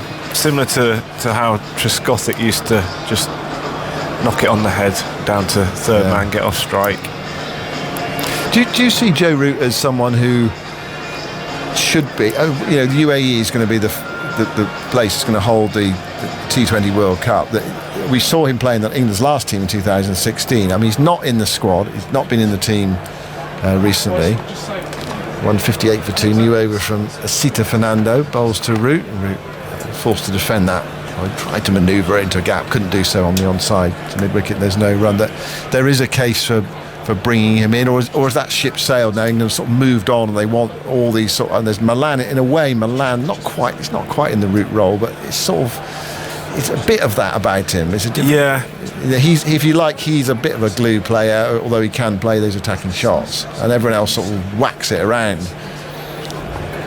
Asita Fernando past the umpire, bowls to Root, and Root plays it towards backward point. But do you think there's no run? Do you think some games they will need a technician out there? Yeah, I think you need someone you'll either need someone to settle the ship if you lose a few quick wickets, or maybe play that sort of role, the finisher role. And I think they see, it's just hard. Where do you fit them in when you've got Stokes coming back into that lineup that we saw in the 3 T20s against Sri Lanka?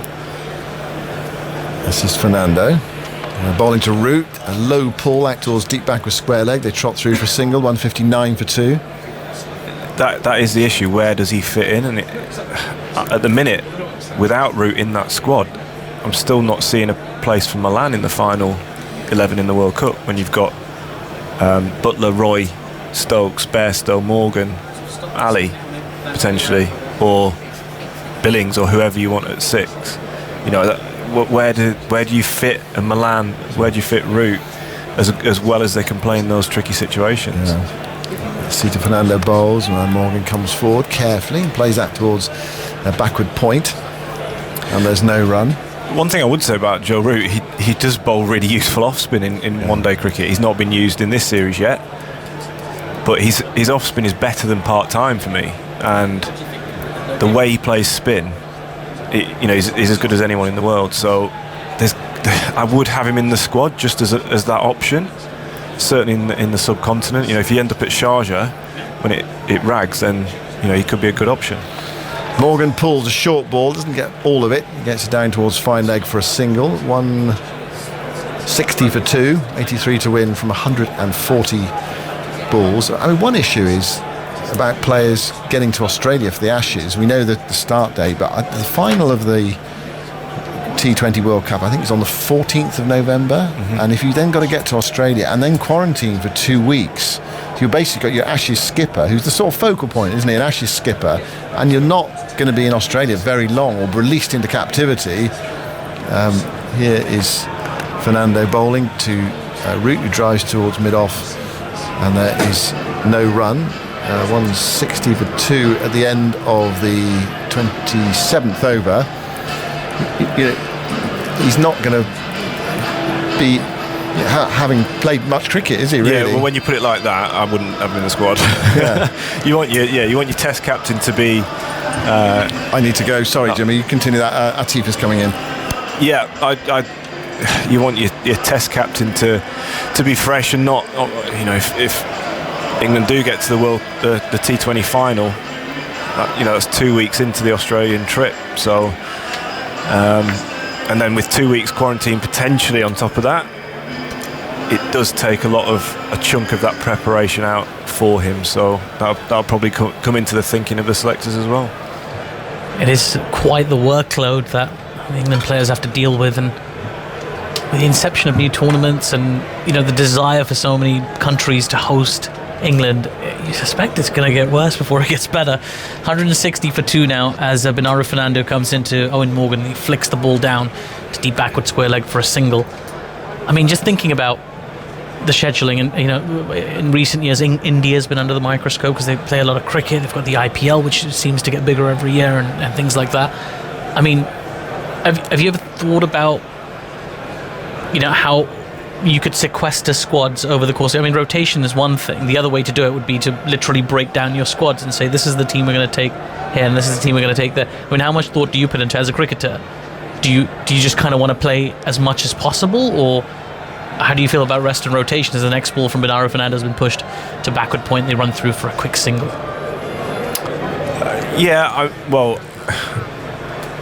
I think the rest and rotation work quite well in the winter because of the scheduling and the bubbles and everything like that.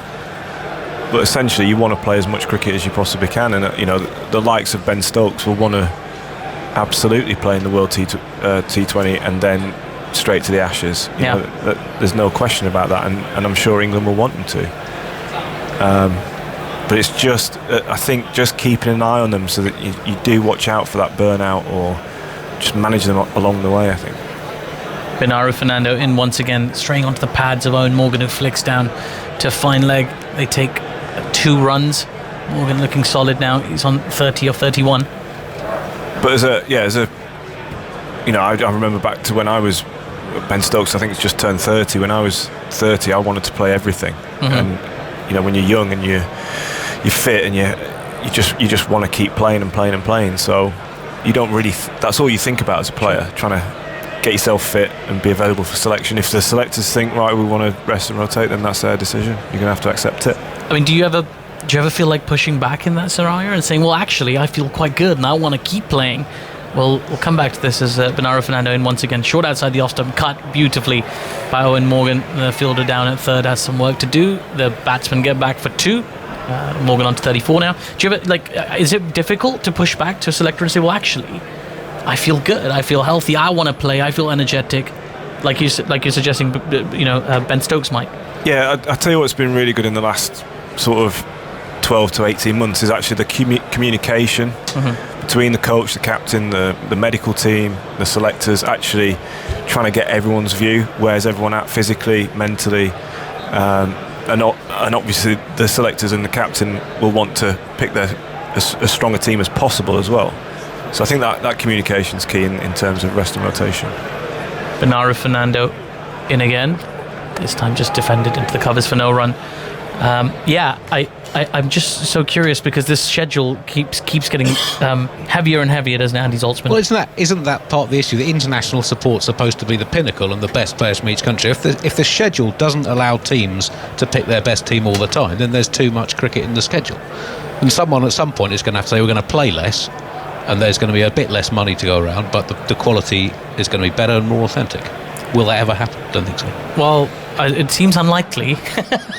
I mean, I do feel the pain of these selectors, and we'll keep this discussion going as in comes Bernardo Fernando down the leg side, and that'll be given a wide. Yes, it is.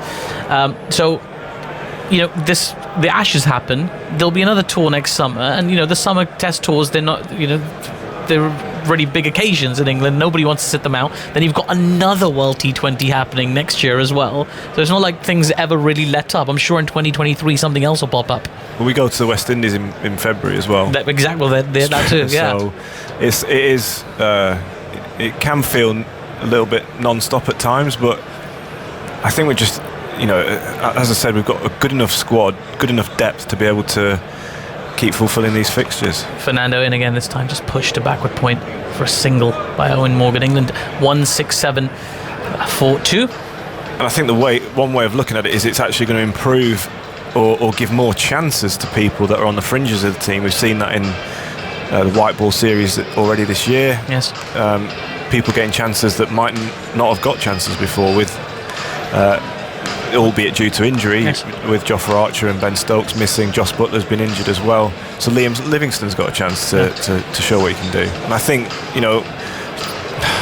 yes, as a fan, I want to see the best England team playing every game, but you have to maybe have that understanding that it's not always the case. You look at Premier League football, and they do it all the time, and it's fine if they do it. I see the Fernando in now, full ball driven to mid-on, and there is no run. They sort of just accepted that because they've got a good enough squad with big enough squad with good enough players. Yeah. Then you're going to see some quality, and I think that's going to, that's how you've got to look at it with England. We've got world-class players coming in to replace world-class players. Yeah. So, and world-class players having to sit out as well. Yeah, exactly. Yeah. So I think you're bang on, really. I think the future of cricket will be teams having kind of squads of 20, all of which are capable at any given time to step in and perform a role. As Asita Fernando comes in as the next ball to Morgan's been worked into square leg for a single. 169 for 2. Now England needs 74 more off 131 to take a 2-0 lead in this series. We're in conversation here with Jimmy Anderson and Andy Zaltzman to my right. My name is Atif Nawaz. Andy, how would you feel about that? Because I know you like the idea of the best possible 11 playing as often as possible, but how would you feel about the best 16 being used as often as possible? You can think about it. Don't worry. Have a little thought. In comes Asita Fernando, outside off stump, short balls worked to down to deep third, and Joe Root takes a single. Both Root and Morgan on 36. Quickly, the thing about picking your best team is sometimes the selectors don't even pick the best team. There is that as well. Yeah. But leaving aside the quirks of the select, I mean, just broadly, I'm slightly with cricket is the only sport that really competes against itself with its various formats, not just the three main ones, and the 100 coming in, T10 cricket, which is frankly absurd. I can't wait to hear what you think about the Hong Kong Sixes. The short ball from Asita Fernando has been pulled to deep backward square leg for a single. And that thing they did in an indoor sports hall in Dubai. No, it was great. The Hong Kong Sixes, they were great. No, Six people play at a time. One-on-one in a sports hall. And you think, at some point, and you keep squeezing a golden goose, what comes out of its rear end won't necessarily be a golden egg. Oh, goodness. Well, there's a colourful analogy right there. 171 for 2.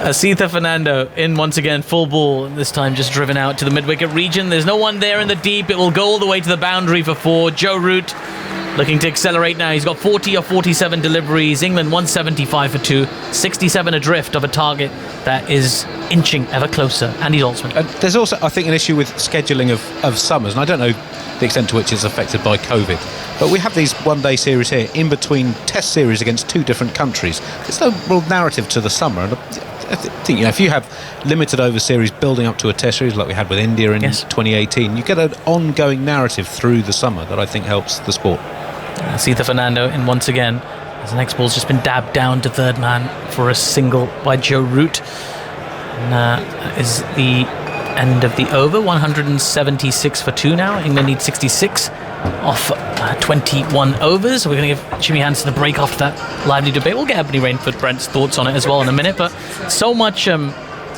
Yes, I mean, there is a lot of cricket happening, Zoltan. I mean, there's the thing about modern cricket. Everybody has an opinion, and they're all valid to some extent as well. But, cricket, it's kind of a commodity. It's a business, and, people look at it that way. A lot of people earn their livelihood from it, not just the players and the officials or even broadcasters like us, but secondary and tertiary industries. But it's not a business, it's a sport, which is different. It's just a sport that happens to make money. Yes. But it's a sport at its heart. When it becomes a business, you get problems. Yeah, that's true. But And that's true in all sports, I think. But it's a mixed. It's not entertainment. Sport is different from entertainment. Yes, it's different from business. But it's got, obviously there's aspects and commercial necessities that come into play. But it's always an awkward relationship. Well, I had this thought, and I will get Ebony's thoughts on this in a second. I had this thought when watching the Pakistan Super League recently, which was broadcast in the UK for the first time, and on a major channel. If you watched the coverage, you'd see it's just crammed full of adverts, and really it's kind of a blur how many adverts you see, and they're just constantly there, a barrage of them, really challenging Ofcom, with their coverage, and you kind of think, is this still a cricket match anymore? I'm watching an advert for a donut company. As in comes Karunaratne, short and wide outside off stumper. Joe Root just Q-ends it to the fielder at point for no run. I mean, I think there's room for a balance between commercial and critical in cricket. The idea of being able to monetize the sport, to try and compensate the players, the officials, the broadcasters, to offer the best possible value to fans. But I mean, I'm with Andy in the sense, I wouldn't want that to happen at the expense of the game. What do you think, Abs? It's all about the money. No, I'm joking. Hold on. No, that's where we're going to clip the highlights from. Karunaratne full ball, driven nicely by only as far as mid-off by Joe Root, no run. I think it's a tricky balance, and I'm going to say that for so many reasons. One, the players want to get paid. People want to make their money. I also think from the women's perspective of how much the commercial income has helped support the women's game to get to a point it can start to try and build its own. So you get to this point, I guess, where the danger is more, where you lose sight of the entertainment, and it can get distracting as a fan. Karunaratne in full, driven beautifully by Joe Root. The man sweeping in the covers will get round and get the ball in. Decent work by Lakshan there, and the ball comes back to the keeper. 2 runs taken, 178 for 2. Ebony? Yes, look, I have to be honest, it's a tough balance that I understand a lot of the commercial driving behind all of that. And for a lot of people, especially after COVID, people are going to be trying to recover money, so they're going to be ramming as much as they can in to get back lost ticket sale. There's a lot of lapsed broadcast deals, so many things. Karunaratne in again, short this time, cut beautifully by Root, but only as far as point, and Root chastises himself because he knows he got a hold of it, just had to get it either side of Fernando at point, and he would have been fine, but no run. Sorry, yes, I was just saying. So I suppose the goal is a balance where everyone's happy. The fans not overwhelmed by too much advertising, but there's enough generating to play the players, to play the whole system. So I don't know the answer. I don't know it, but I also do understand. Karunaratne short and pulled this time by Joe Root into the square leg region. They take the first one. That's all they'll take. 1 run to the score. 179 for 2. Yeah, so I do understand it. So I don't know. It's a hard one. It is a hard one, but I completely understand Zoltz's frustration. I'm slightly more sympathetic to the cause, and I got to know some of the people who worked at the PSL, and they informed me about the gaps, the deficits in the funding, and the things that happened because they had to postpone the league midway, and they had to find the money somehow. It's really hard to tell sponsors, or to say no to sponsors, or throwing a lot of money at you to try and shoehorn them in. But when it starts to interfere with the enjoyment of the game, I lean more to Zoltz's perspective that it is a sport. Of course, there's a business element to it, but it's hard. It's a sport, and it's very important to protect that. In comes Karunaratne. This time the ball's been defended into the onside for no run. Please do have your say. You can get in touch with us here at BBC TMS on Twitter. Share your thoughts about the way cricket is played, and whether you think there's enough advertising, because some people think there's not enough, frankly, in modern cricket. But how do you find that balance? The other trouble is, and I'll bring this point up because I've heard a lot about this recently, there's a huge deficit in what players around the world are paid, depending on which country they're in. So what an IPL player or an Indian cricket player might make, compare that to what a player in You don't even have to go to Zimbabwe. You only need to go as far as Pakistan, the neighboring country. What those players would have made pre-PSL, there's a huge wide berth. And when there's these gaps, it leaves room for things like corruption to sneak in, all sorts of unsavoriness to sneak in. So you've got to compensate these players well. That money's got to come from somewhere. You think about Sri Lanka as they currently stand in terms of income, the pay for players, the contract disputes, is the domestic level getting enough funding? It's a whole... There is a gap, isn't there, between the top three and kind of everybody else? Yes. Which I wonder whose responsibility is to solve that. Hasaranga back into the attack now. He starts with a full ball, just defended back to him by Giroud for no run. I think Andy Zoltzman should sort it personally. I think he should. I really think he should do more. Happy to. Where would you start? Take from the minted. In comes Hasaranga. Lots of flight given this time. Ball just pushed to backward point for no run. Well, there's an element in which, in terms of finance, players are rewarded not for how good they are or how much effort they put in, but the wealth and population of their country.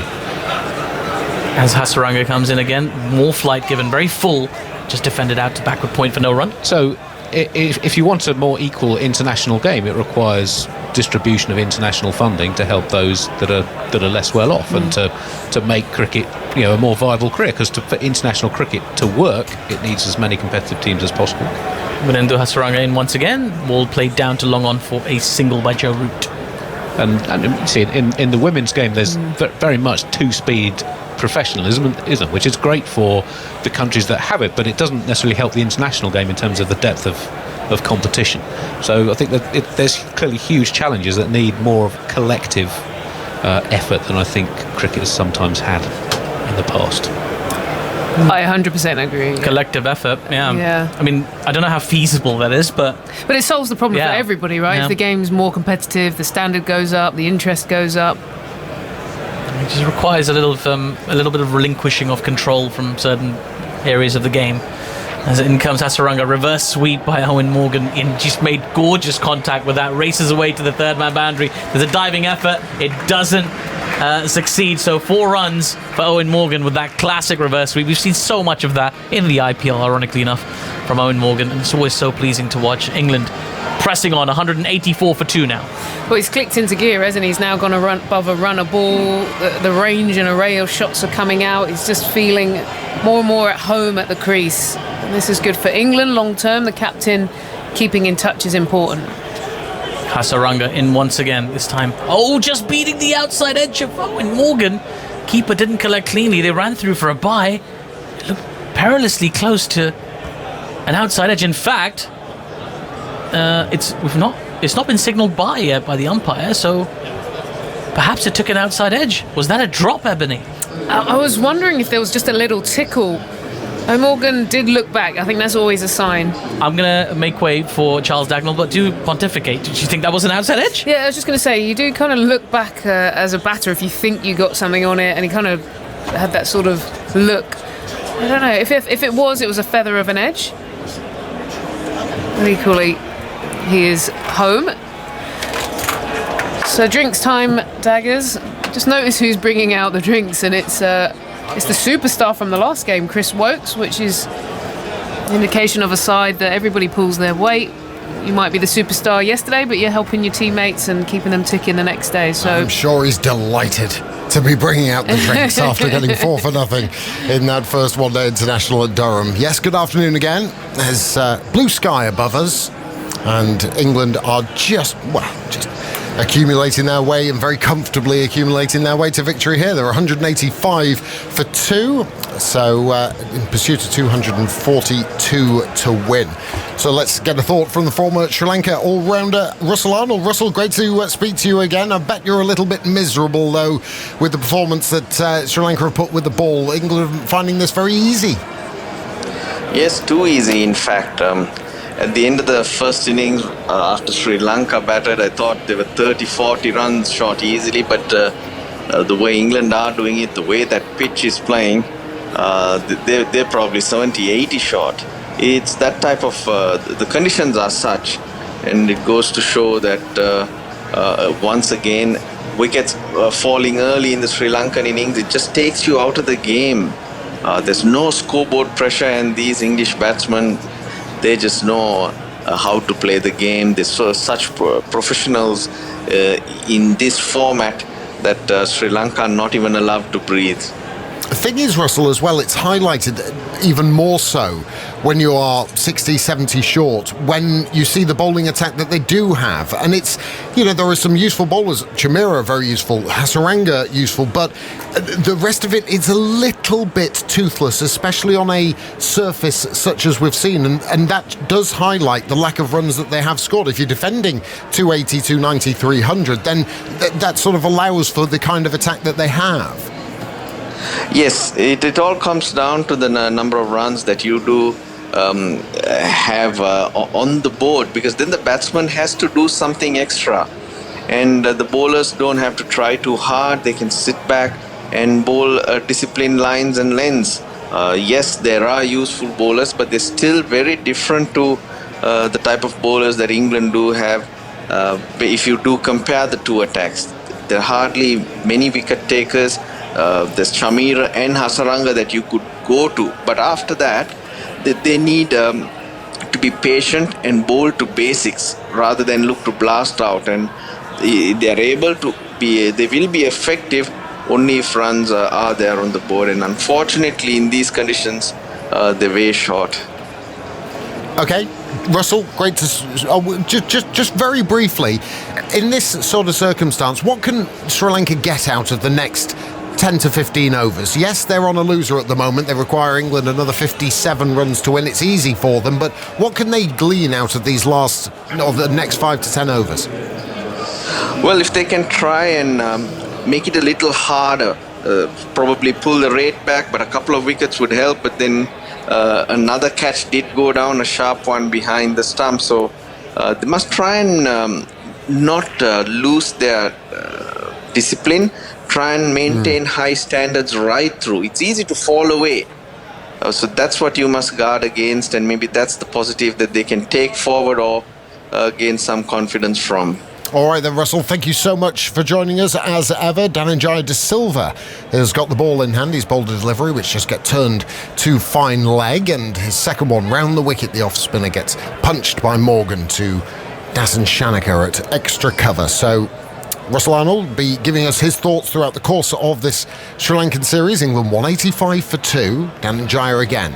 Very easy run up, spears the ball down the leg side. Missed by Morgan, I fancy, and also missed by keeper Pereira, and it goes down the leg side and will be signalled wide. They also pick up a run, and so England to 185 for 2.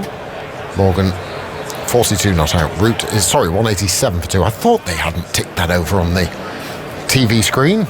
Should have gone with your gut, Dagnall. 187 for 2. Morgan is 42. Root back on strike. 5 short of a half century. The field changes for the right-hander, so 5 deep fielders, deep cover, long on, deep mid-wicket, deep backward square. Root gets a full delivery, which he pats back to the bowler. In fact, long off has come up inside the circle, so only 4 in the deep for Dhananjaya De Silva, who batted so beautifully in Sri Lanka's innings. Fell 9 short of what would have been a deserved century, as the ball slightly shorter. Root shuffles back in the crease and forces it away through the offside. The single is picked up. England require 54 to win, 188 for 2. I was just thinking, are they going to leave up? The ball's not turning a huge amount. I think Morgan might fancy just running down and plinking it over the top. Dhananjaya, flat delivery. Morgan onto the back foot, tries to force it away. Only finds Shanaka at extra cover. They sent him. Yeah. Sends him back to long on now. Shanaka. Dhananjaya bowls, full of length, and squeezed away by Morgan out towards long off, and a single to finish the over. So 189 for 2, 53 required from 108 balls. I'll tell you what, saw a really good field yesterday. You mentioned about the Women's International, and it was Poonam Yadav, very slow leg spinner, but I thought it was a really clever field, and I wonder whether it's something that men's cricket have thought of. They kept mid on and mid off up, but the 2 deep fielders were actually a wide-ish long on and a deep extra cover. And just taking a little bit of pace out of it, so batters tend to drag the ball as opposed to trying to hit it straight. I just thought it was a really intelligent field for that type of bowling and something different to think about. Don't see that a lot as Hasaranga bowls from the Vauxhall end, twirls his arms, and Morgan defends into the onside. Yeah, it's hard to generate that pace of slow bowling without dragging it sometimes, and so it's almost tempting you go for it, but we've got the one at the angle to catch it. Hasaranga bowls a full toss. Oh, it's walloped away by Morgan. It's an enormous 6. Whoa, 10-12 rows back over Cow Corner. He used his feet, he advanced. Hasaranga didn't see him coming, and he collected it on the full toss. And Morgan's power sees it sailing over the rope for 6, and he's one shy of a half century. Well, he was coming, he saw it early, he made his mind up to get down the ground and then got offered a gift, a low full toss. And what I like is just how he commits the full flourish of the bat and hit it back as far as he fancied, really. You're going to have to give the ball a bit of a clean as well because it went into the crowd.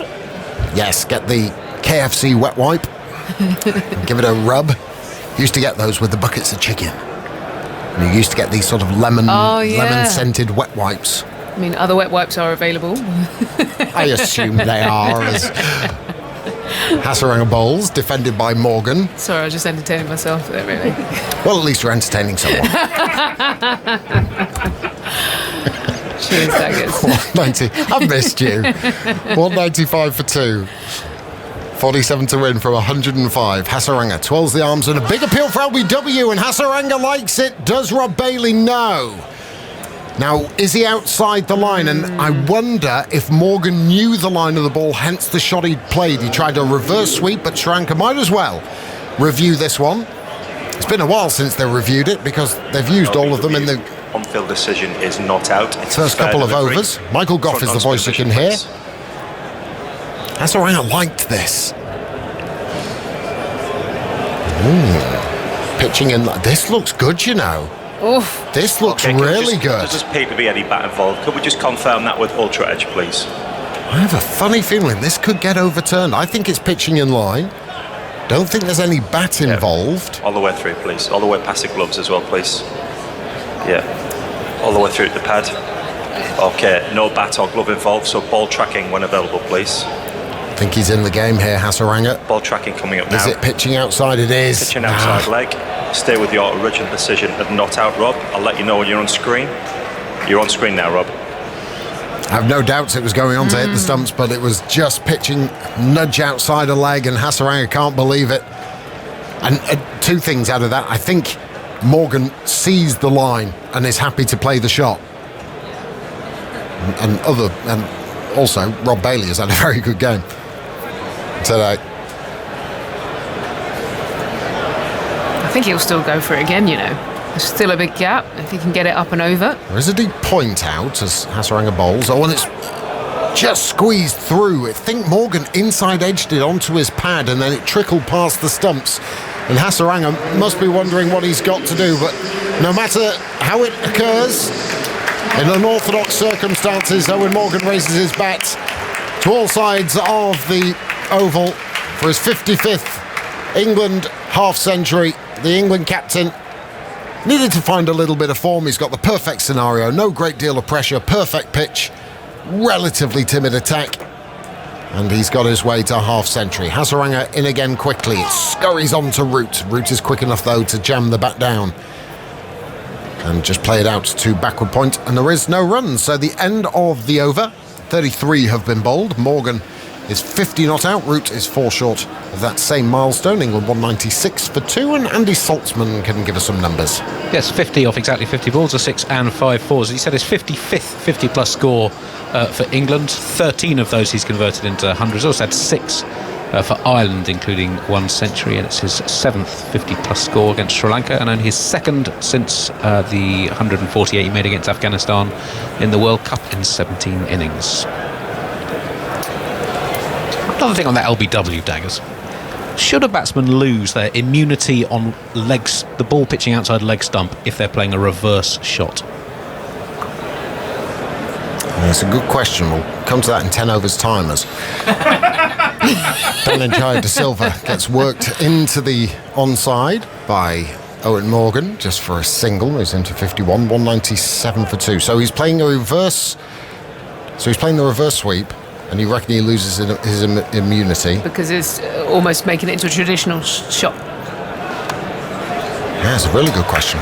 As Root drives through the covers, might just pick up a couple of runs. Fernando trots after it on the deep cover boundary and does the fielding. A little poor with the throw, but no damage done. 2 runs onto the total, 199 for 2. It is a good question. I've not really thought about it until now, so I'm glad I've been prepped. Ebony. I'm going to say... Here's Danenjaya, saved you, as the bowls driving down the ground as Root just canters through for another single. It brings up the England 200. 200 for 2, so England require just only another 42 runs to win. And Morgan retains, or is back on strike, 51 not out. Root is 49.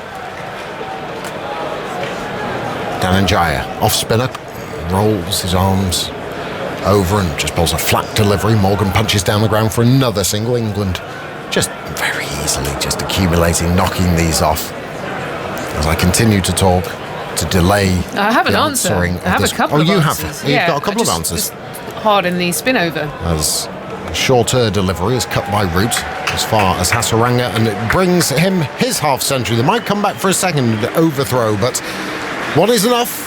And Joe Root, as soon as Owen Morgan picks up 50, Joe Root does the same. Test captain and one-day international captain together, out in the middle, raises his back towards the new Galadari stand, receives a handshake from Owen Morgan and returns to their respective ends. Very comfortable innings for Joe Root, continues his good form after his half-century in the first one-day international. 202 for 2. Bowlers getting through these quickly. Danenjaya round the wicket, and an orthodox forward defensive push from Morgan concludes the over. 96 balls remain. England need 40 to win. 202 for 2. So give us an answer, Ebony Rainford Brent. Well, selfishly as a batter, I'm going to say no, because why would you do that? The other thing is, a lot of it, well, obviously as a batter, of course you don't want to introduce more rules that are going to get you out. True. But the other thing is, like people talk about, DRS, well, it shouldn't count this or it shouldn't count that. Actually, these games would go at quite a quick rate if all of a sudden you start adding in these extra ways of getting out. I just think we could do all this tinkering, and then all of a sudden a side gets out through this review, that review. I'm leaning towards that as well. Yeah. I think that if it's pitching outside of leg stump, it's pitching outside of leg stump. Yeah. I'm not a massive fan of the rule as an entity, but I get shouted down a lot by it, so I'll stop talking about it. As Hasaranga bowls, Googly just shuffling back his route and plays it out to point, and there is no run. I think if ball's hitting the stumps, it's hitting the stumps, but that's a bit too simplistic an answer. As Hasaranga bowls, forward comes Root and drives it past the bowler through his follow-through, out to long off it goes.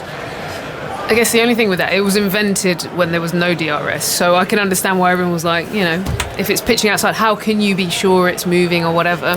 Whereas now the technology is there, and I can see Andy sort of smiling.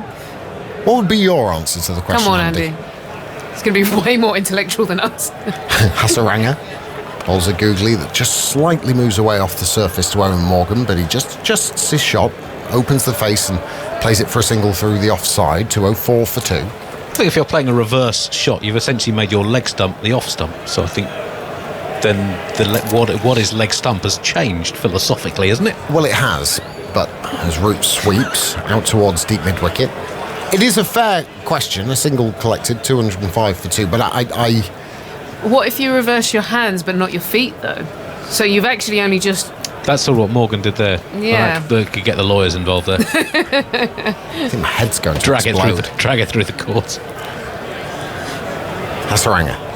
Short, pulled away by Morgan. He cloths it a little bit, but it ends up bouncing a couple of times out to deep mid-wicket, where Patham Sanka is doing the fielding. 206 for 2. I think there's always going to be a school of thought where I genuinely think the majority of people will listening play the game as well as Hasaranga bowls and It's a bit of more of a loopy delivery, quite straight. It almost squeezed through, but Root was quick enough to jam the bat down, and it goes to mid-wicket, and there is no run. 206 for 2, the end of the over.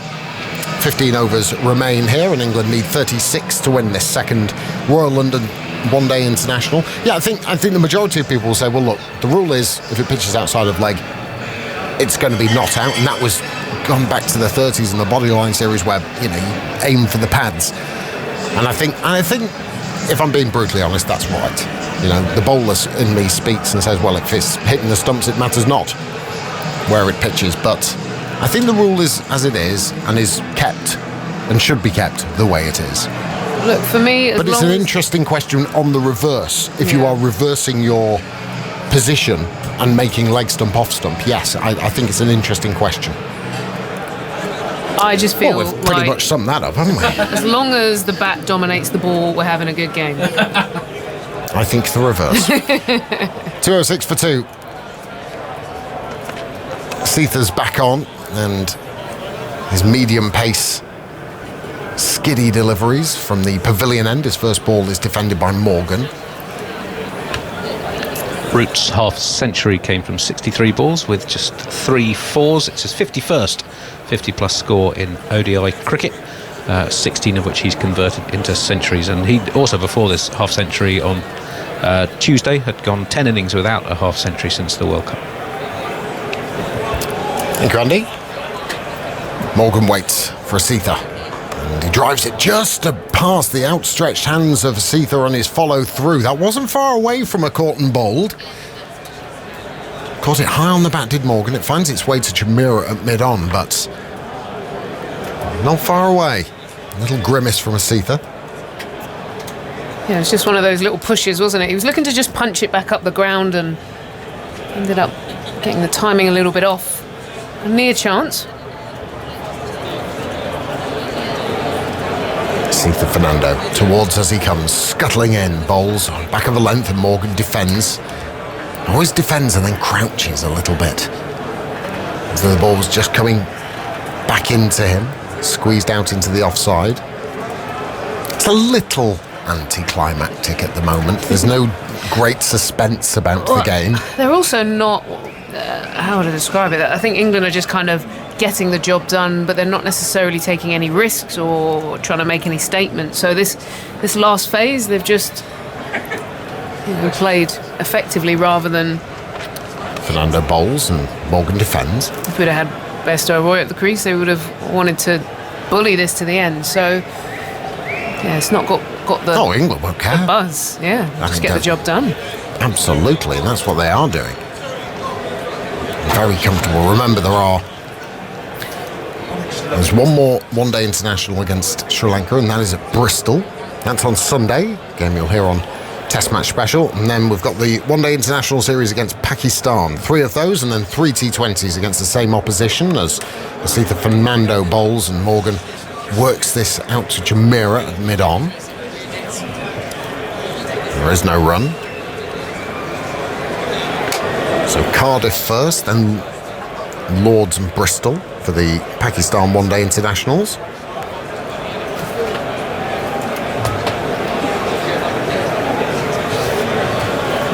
Everybody who's an England fan quite content. We saw some blistering hitting up front from Bairstow and Roy. As Seetha Fernando bowls, and that's pulled away by Morgan and straight to Hasaranga. Thought it was going for 4, but it goes on the one hop to the leg spinner. He's patrolling the fine leg boundary, and that is the end of the over. So 207 for 2. Morgan and Root quite content, just picking up what is on offer. Given by the Sri Lankan bowlers, Morgan is 55 not out, Root is 52 not out. England 207 for 2. They only need 35 more runs to win.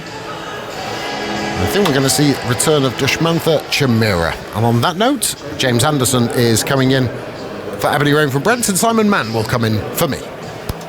Didn't even get a ball in there, Charles, me and you. Oh well. Yeah, Chamira back in the attack.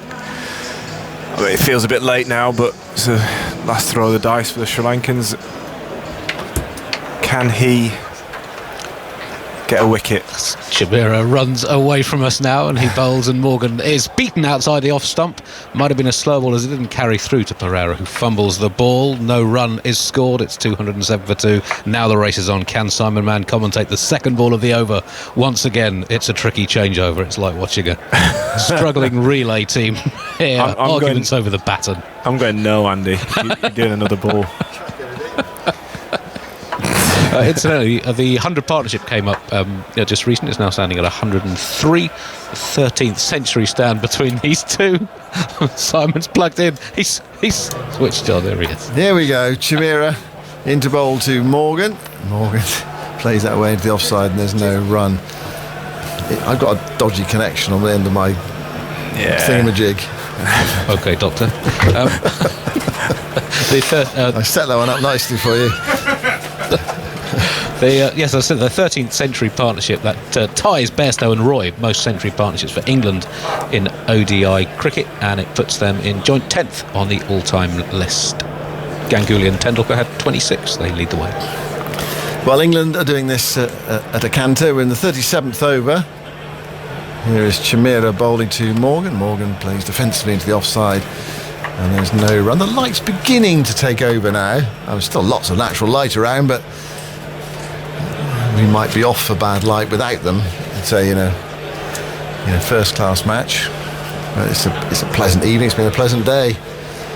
Pastel colours in the crowd today. None of the dark coats and scarves and bobble hats, things like that. It's not been that, so it's been a lovely day. But it's been a sort of low-powered game, really. England dominating Sri Lanka again. They just don't quite have the firepower in their batting. Here is a short ball. It's pulled away by Morgan ferociously out towards deep back with square leg, and it's very well fielded on the boundary by Patam Nissanka, diving away to his left. And they are restricted to 2 runs. A huge boundary out there. We've been mentioning that today. Morgan caught hold of that, but Nissanka away to his left-hand side, fully committed, dived and stopped that going before. Really well played. 209 for 2. Appreciated by the bowler, who raised his hands and applauded him. Morgan to 57 with those 2 runs. England need 242 to win. Here is Morgan driving through the offside for 4. Fine shot, it was in the slot, and it was dealt with by Morgan. Powered away through the covers. And it takes him to 61. And Morgan was talking at the end of that last one-day international as he felt he needed a score, and he's got it today. 61 not out. Yeah, he's played really well. He's played some nice cricket shots. That one probably the pick of them, actually. Was there to be hit, but still put it away beautifully through the covers. Power and timing in the shot. Really stayed hit, that one. Here is Chimera bowling to Morgan. It's a tighter line and dragged his length back a bit. Morgan played defensively into the offside, and there is no run. It's the end of the over, so England need 29 to win. The scheduled close is 8:30. Scheduled at the start of the day's play. If they bowl all the overs, we go later than that, but it looks as though we're going to finish at that sort of time, possibly just before. And it's been another day of comfort for England against Sri Lanka. I mean, as a neutral, it's sad to see, really. We think of Sri Lanka cricket as it was struggling in the 80s. They became a test-playing nation, and they stumbled for a while. They took a few beatings, and then, of course, they got themselves together, won the World Cup, and they've produced some great players, and they've been competitive for so long. It doesn't feel as if they're that competitive at the moment. They're well down the rankings. Here is Karen Ratney bowling to Root, and Root plays at that one and misses it, I think. Well, I didn't want to say whether Pereira took that cleanly or not behind the stumps. It wasn't a great take. Got another one on the end of the finger. Did he? Let's have a quick look at this. Yeah, no, he did touch that Root, but it bounced in front of him. I thought that was what it was. He actually I've done Pereira down there because it was a good piece of keeping, because it bounced fractionally in front of him. And Root did get something on it.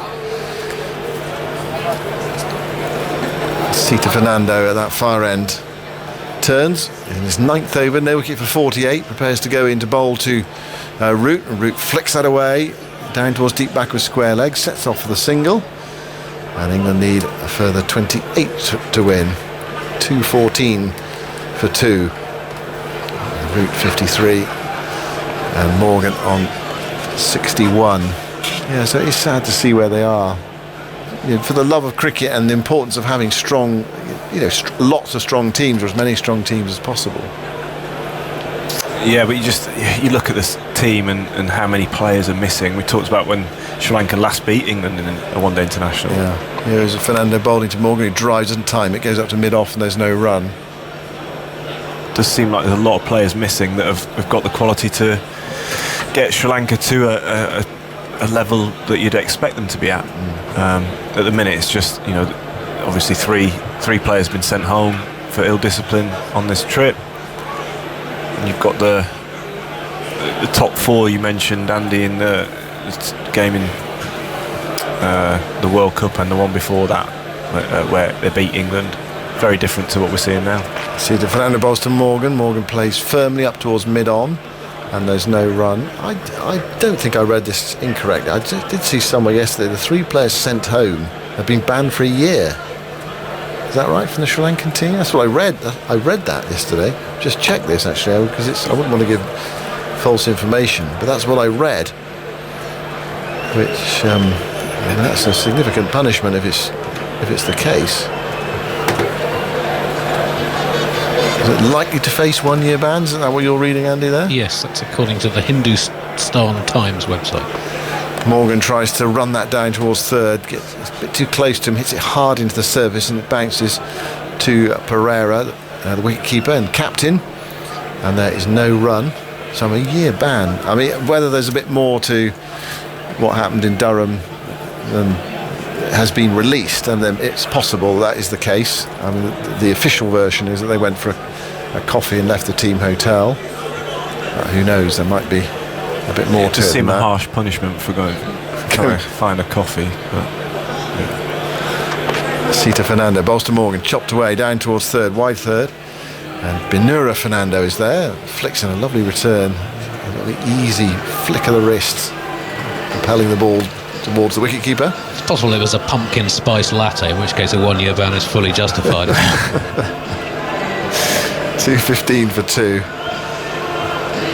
At the end of the over, England are moving towards their victory target. I wonder if anyone's moving towards the exits. 1 or 2 I can see making their way out to beat the traffic, get the early train, or relatively early train compared to everybody else. People have made their minds up. We've had an atmosphere today. We've had 14,000 in, which is half the capacity here. And it's been great to see this many people back. A full house for the Pakistan versus England game at Lord's, which is the middle one of the 3 one-day internationals between England and Pakistan. Morgan gets a ball from Chamira on his pads this time. Chamira losing his line. Morgan flicked it away down towards fine leg, and it's gone away for 4 up towards the pavilion at the far end of the ground. And Mickey Stewart Members Pavilion, 219 for 2. And having made a score today, the next target for Morgan presumably is to be there at the end. Yeah, he played a few more expansive shots earlier on in his innings, getting himself going, and now he's just looks like he's making sure he's going to be there at the end. 66 not out to him from 72. Chamira bowl, short ball down the leg side, but over leg stump according to umpire Bailey. So no wide. That's signalled. Seen a lot of short balls bowled today, and there have been a few wickets off them as well. Jason Roy was out to a short ball, which he pulled to De Silva. And there are a couple in Sri Lanka's innings as well. Sam Curran taking 5 for 48, a day for him to remember. So his best figures in one-day international cricket. His first 5 for in any cricket for England? Yes, and his first 5 for in list day one-day cricket for anyone. What are his best test figures? 219 for 2. Chamira round the wicket now to bowl to Morgan. Goes into it now, and Morgan hits this back past the ball. Doesn't really time it. He gets a single, miscue out towards straight mid-on to 20 for 2. So 22 runs required by England. Morgan, but that single goes to 67. Sam Curran's had a couple of forfers in Test, 4 for 74 in his second Test at Edgbaston against India. Thrilling game, which he also made some crucial runs, and 4 for 58 is his best in Centurion, December 2019. Before today, he'd only taken 7 one-day international wickets in 9 innings. Yeah, great day for him. Here is Chameera outside the off stump, clattered away by Root, brilliantly stopped to backward point. Well, that was a fine shot, and Avishka Fernando went away to his right hand side to stop it, and I'm not sure if that had enough on it to go for 4. It might well have done. Really athletic piece of fielding, the sort that bowlers like. Yep, definitely. Really good bit of fielding. Looked like it was 4 straight off the bat, but good diving stop. And to be fair to Sri Lanka, I think it's fielded pretty well throughout the series. The fielding's not been the issue. It's the batting, isn't it? I think it's been the big problem for them here. It's Chameera, good Yorker, dug out by Root into the onside towards mid-wicket, and there's no run. What do you think would have challenged England today, or is it hard to say? I mean, would they have needed 320, something like that, 290, or is it? You'd have to say over 300, I think. Just the way Roy and Bairstow started, if they got off to a start like that, and then you've got Root and Morgan coming in, and they've not really taken a risk, and the Root's maybe a sort of strike rate of about 80, but Morgan run a ballish 67. I just think 320 minimum, I think. Yeah. Here is Chameera bowling to Root. He plays that towards mid-off, and there's no run. Root hasn't been out of his comfort zone at all in this innings. He's played within himself, and has guided England to the verge of victory, pieced it all together. I mean, quite a good chase from here would be 315 to win from here. Last 11 overs. Yeah, something like that, wouldn't even it? 300 for me, I guess. Yeah. 80 off 10, you'd probably pretty confident with it, 8 wickets in hand. Yeah. But of course the context changes. If you know you're chasing 320 at the start, then the game feels different anyway. But when you know you're chasing 240, there's less pressure on you. So it's 21 runs to win, 22 runs to win, excuse me. And England have those 11 overs in which to get them. And it's going to be Asita Fernando to bowl his final over, 0 for 50. And he's in to bowl to Owen Morgan, who opens the face, runs it down. Going to Binura Fernando at third, who sends in the return to his captain and wicketkeeper Pereira. One more, 221 for 2. It's not for England to worry about the state of Sri Lanka cricket or the team they put out. They just do the job and take them down. But it has been a bit too straightforward, the 5 white ball matches that England have played against them, really. I think that's the point. We're not used to this from Sri Lanka. Root opens the face, runs it down towards third again, and Hasaranga sends in the return. And it's the Richie Beno on the board now. It's 2-2-2 for 2. Yeah, I expect a sterner test from Pakistan in the ODIs and T20s. I think that'll be a closer contest.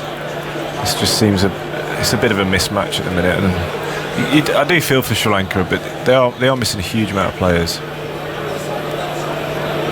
Sita bowls to Morgan. Morgan defends towards mid-wicket, and there is no run. Dananjaya De Silva, he jumped over that at mid-wicket, and the mid-on fielder assumed that Dananjaya De Silva was going to field it, and he was walking back to his position, and until Dananjaya shouted at him to pick it up, it could easily have been a very embarrassing 1 or 2 or even 3 there.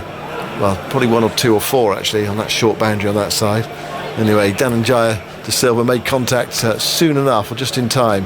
Asita bowls again, an open face stab by Morgan, brings him a single down to third, and it's 223 for 2. Morgan 69, Root 54. Sometimes in situations like this the game ends quickly. The team accelerates towards victory, but England they're not minded to play any shots at the moment, just working the ball around. You might see 1 or 2 big shots right towards the end. But batters, they like the red ink, don't they? Joe Root in particular loves a bit of red ink. There's a seater bowling to Root, and Root runs it down as well, gets a single. Jogs the non-striker's end. Yeah, the feel about Root today, Root Innings, I don't know, it's one of your easier days at work. It feels like that. What are your easier days at work, Andy? Work? I'm not sure what I do counts as work, does it, technically? It's hard work making people laugh. One of the difficulties Sri Lanka have had, I'll come to after the ball, Root against spin. 224 for 2. Fernando bowls, and Morgan forced to defend that into the offside towards point, and there's no run. It's the end of the over. 10 overs remaining, and England need 18 to win with 8 wickets left. Hasaranga, key bowler in this Sri Lankan team. We saw him do very well in the T20 series, but Joe Root in one-day international cricket against right-arm spin averages 100, which is frankly extraordinary. Averages 70 against right-arm spin in Test cricket. So understandably Hasaranga has been rather neutered by Root's extraordinary skill at playing slow bowling.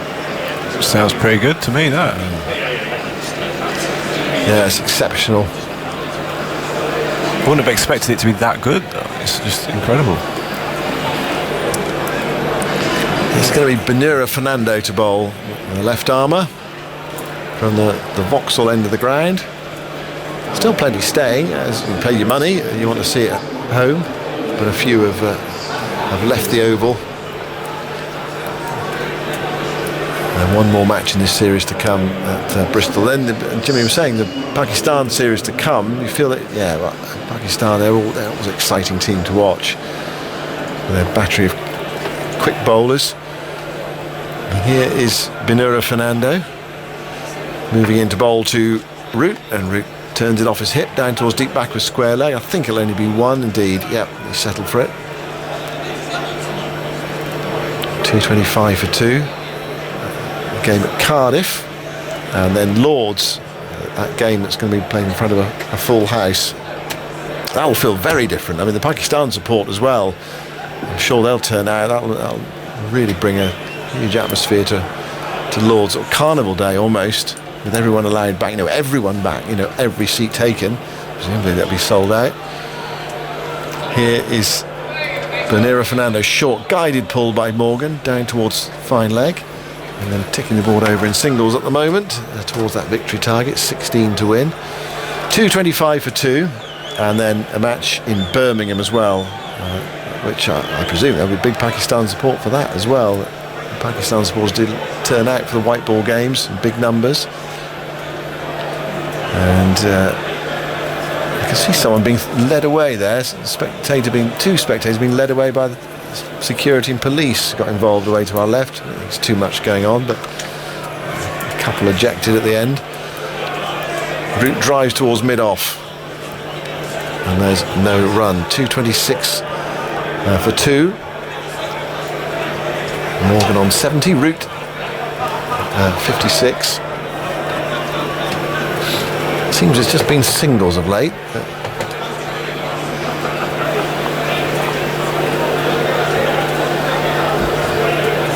Here's Benura Fernando, past umpire Bailey, into bowl to Root, short, pulled away. That's broken any sequence of singles. It's going out towards the deep mid-wicket boundary. It's gone for 4. Diving fielder out there in front of half a dozen men dressed up as ballet dancers. And Root goes to 60. How many 4s is that he's hit? Not many. 4. First short ball we've seen someone time, I think, today. Just controlled pull shot, rolled the wrist, kept it down, hit it along those cut wickets. Nets on the square here at the Oval. Practice wickets. Races away across them. Are they good to practice on, those wickets out there? Yeah, they're pretty good. Yeah. Fernando, 230 for 2, goes in and bowls to Root, and Root dabs that away towards backward point. And there is no run. At the conclusion of this game, Sports Extra listeners will have commentary on the T20, it says Cider Derby here on my screen, between Gloucestershire and Somerset. And that match is being played in Bristol this evening, and the last score I saw, with about 3 overs left, Gloucestershire were around about the 135 for 5 mark. Benny Howell made a half century. Here's Binura Fernando bowling a slower ball to Root. Root opens the face, runs it down towards third, goes through for a single. 231 for 2. It's a big game in that group, actually. Both sides vying for a place in the knockout stages. End of the over, 231 for 2. Just to highlight, you mentioned the decline of Sri Lankan cricket. Just looking at their results against England, this will be England's third successive series win against Sri Lanka. They beat them 3-0 with one tie in 2016, 3-1 in Sri Lanka in late 2018. Sri Lanka's win in the dead rubber game at the end of the series, and now 2-0 here. So by an aggregate score of 8-1 over the 3 series. Prior to that, Sri Lanka had won 6 of the previous 8 series against England. The 2 they'd lost were by 3 games to 2. And from 1993 to 2006, they beat England in 11 successive one-day internationals. Yeah, so that's the thing, isn't it? We're looking at this and saying, Sri Lanka are really struggling here. There have been times when England have really struggled against Sri Lanka, and it's been hard work for them. That was a chop shot from Root down towards backward point, and there is no run. 231 for 2. I see Atif is lined up behind me. I'd sort of got in my mind to take it to the end, but I'm very happy for you to come in. Do one more over. Okay, then Atif's coming. That score at Bristol, Gloucestershire 161 for 7, Somerset 35 for 1 after 5 overs. So bubble up nicely that game. Commentary after this one is finished. Root drives into the offside towards deep cover, and they go through for a single. 10 to win. Good luck, Atif. You're going to come in with about 3 needed, I think. I hope so. Morgan 70. Root there on 62. These two came together at 104 for 2, so they've well past the 100 partnership.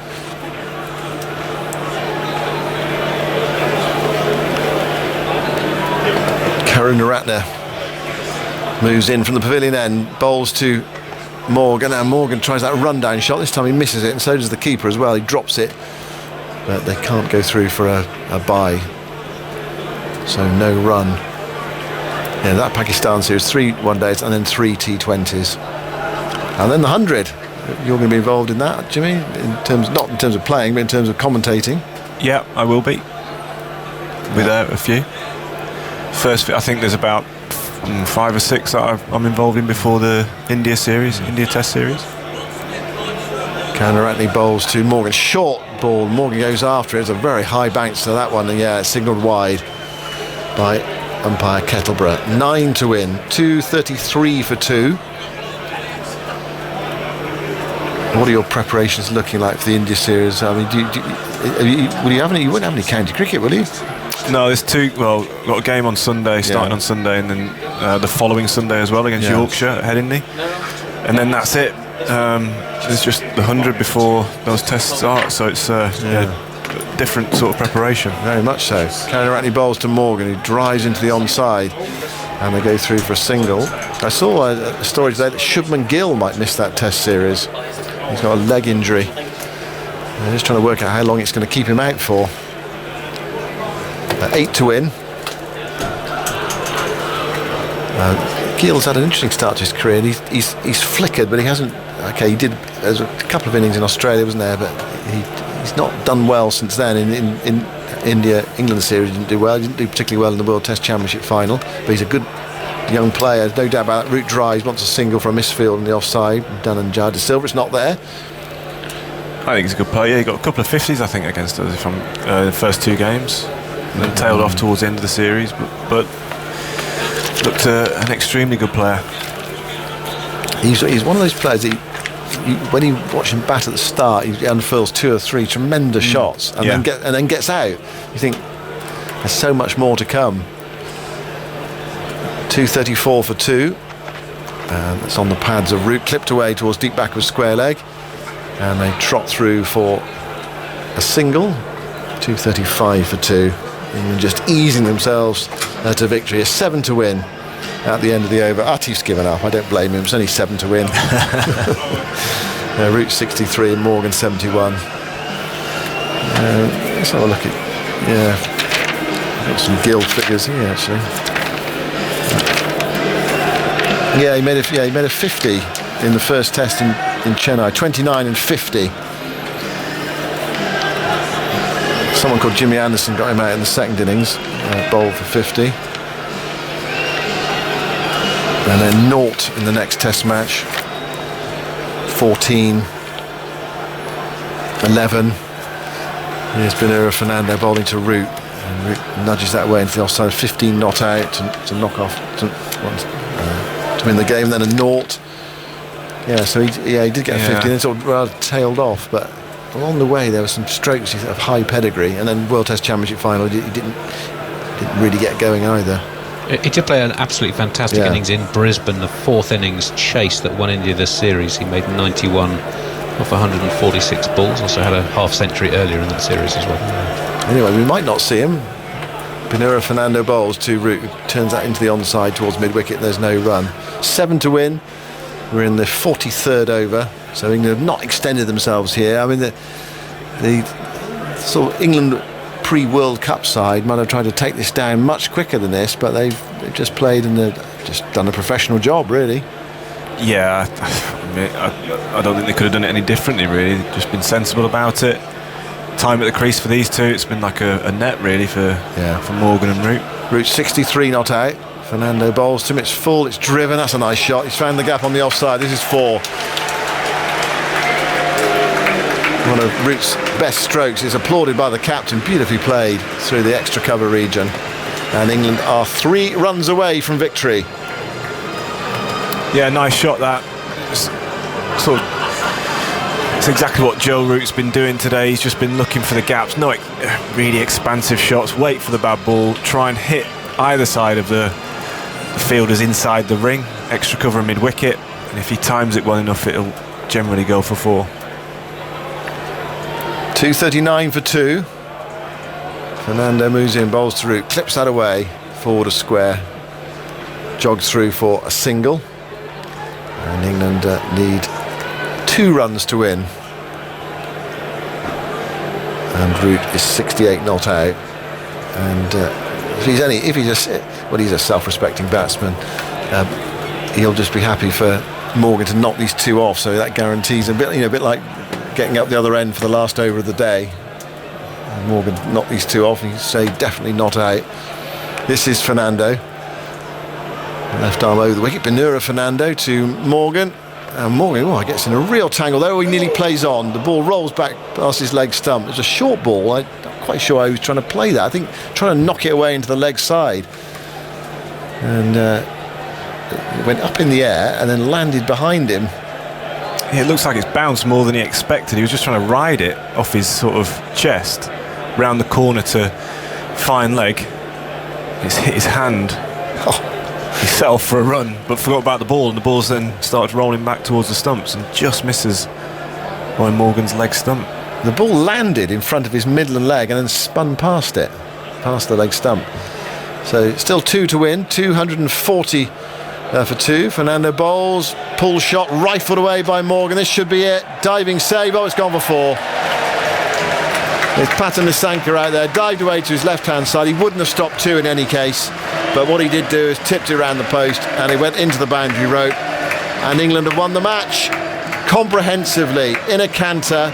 They've won the series, very dominant again, and Sri Lanka have played 5 and lost 5 white ball matches against England, and they've been very similar matches in a way. England dominance, Sri Lanka have not been able to live with them. England win by 8 wickets. Yeah, a very comfortable chase in the end. Captain Owen Morgan along with the Test captain Joe Root just easing their way to the target of 242. And Sri Lanka just not enough runs. They did well to recover from 21 for 4 and get some sort of score on the board, but it was never enough. You never thought it was enough on this wicket. A very good pitch here at the Oval, as you'd expect in one-day internationals, and England made light work of it. How many overs, balls did they have left when they won the game, Andy? 42 balls, 7 full overs left. The partnership finished 140 from 25.5 overs. Morgan 75 from 83, Root 68 from 87. Morgan 75, Root 68, did you say? Yeah. Yeah, it's a strangely sort of low-powered game, really. If you go back to the mists of time, team scoring 241, a very competitive one-day international score, but these days, this England team, and the quality of the Sri Lankan team, and their bowling is solid. It just turns into a no contest, really. England's so dominant in white ball cricket, as we've come to learn, but that inevitably there will be sterner tests around the corner. Yeah, of course, and I think all England can do is keep being professional, keep trying to put in good performances. Today they were fantastic with the ball, again, in the field, again, and then clinical with the bat, and that's all they can do. And Sri Lanka, you can see the efforts there. They're trying incredibly hard. The effort in the field was brilliant all the way through to the end. It's just the inexperience and maybe a lack of quality. They're coming up against the number one side in the world, the world champions. England are a fantastic team and will demolish much better teams than Sri Lanka. So I don't think Sri Lanka should be too disheartened. But they've got to try and learn and learn fast, because international cricket is brutal. If you get on a bad roll and you don't perform, then you will get beaten heavily. Yeah. I mean, one of the worries for them is that they are they're in 13th place of 13 in the World Cup Super League, and they need to get some wins together. They have to end up qualifying to take part in the World Cup. Yeah, well, like I said, they've got to learn quickly and they've got to improve. I think they've got a good coach in Mickey Arthur. I think he's someone who can definitely help with that, certainly one-day cricket, and Tom Moody as well, with all his one-day experience. But we've talked about them missing players, and I think that's showing. They're missing some leadership, they're missing that sort of experience, really, that England have got in abundance. Yeah. We've got a few more minutes to chat. Jimmy, Russell Arnold's going to join us as well, and then we're going to take Sports Extra listeners to that T20 Blast match at Bristol between Somerset and Gloucestershire, with Somerset needing 162 to win, 35 for 1 from 5 overs the last time we heard. So England winning by 8 wickets. Russell Arnold with us as well, not actually on the ground today, but watching and joining us. Hello to you, Russell. What did you make of Sri Lanka today? Was that better from them compared to what we've seen in the previous 4 matches, or was it pretty much the same story over again? Pretty much the same story, and I would say the way this game ended, the second innings would have deflated them a lot more. With whatever little confidence they would have had, it would seem that they'll be at much of a lower state because they were just not in it. 241, yes, you fought back, but we can't forget that these are very good batting conditions, and that's what we did see. England making use of those conditions, and the Sri Lankan bowling not really able to put up a fight or even cause any sort of pressure to this strong England batting lineup. So there seems to be that massive gap which Sri Lanka with their performances seem to be widening rather than closing up. Yeah, do you think what more could they have done with the ball, do you think? Not a lot, not with 240 on the board in such good batting conditions. So it was a very difficult one, but it all comes down to the batting. Yeah, on a different day, on a different pitch, 240, yes, but not here at the Oval. Yeah, it was very good batting conditions. I mean, Jimmy, can you remember being in an England dressing room when you've been beaten from pillar to post, and what that feels like, and what are the conversations you have when that happens? When you have the sort of succession of heavy defeats, how do you cope with it as a team? Well, in white ball cricket all the time, yeah. We had many conversations like that throughout the years. We were always felt like we were down the pecking order in terms of the standard of cricket, and we were always playing catch up with other countries, and all you can do is try and find that bit of magic or that bit of something where it just clicks into place, and you find the right balance of team, you find the right players, and at the minute I don't think Sri Lanka have quite got the group of players they're selecting from isn't quite good enough to compete at this level right now. And it's great for them getting experience, and a few years down the line some of these players might be they might be good enough, but at the minute I just don't think they're quite there. Yeah. Russell, have you heard the story that the 3 players sent home are going to be banned for a year from international cricket? Is that true or not? Well, that's what we're hearing, but right now the 3 players are in quarantine, so it's after that they'll have to face an inquiry. So once the inquiry is held, that's when a decision will be made. But it all points down to a lengthy ban. The thing with the 3 players is that this is not the first time that these 3 have found themselves in hot water, so they are repeat offenders. What does that seem like to you, though, that punishment, a year ban? I know you're saying that is a repeat offence, but a year ban from international cricket? Well, the way things are, and considering that these 3 are very senior players, it's a time where they had to stand up. Now, Jimmy mentioned that you need a group of players who you can come up or use to come out of this hole. And these 3 players had a massive role to play. Rather than leading the team, they actually let them down. So from my point of view, it really doesn't matter. You're looking at their talent and trying to keep them in the game. I reckon they got to show, or you got to start with players who want to be there, who have the discipline and that extra commitment to make sure that the team goes forward. So it doesn't make a difference to me whether it's a year ban or a 2-year ban. If I was a selector, I think they'll be sitting out for a longer time. Yeah, okay. And what about players missing? Okay, those players. Are there other players that could come in that the selectors presumably going in one particular direction for this tour, but some younger players, new players?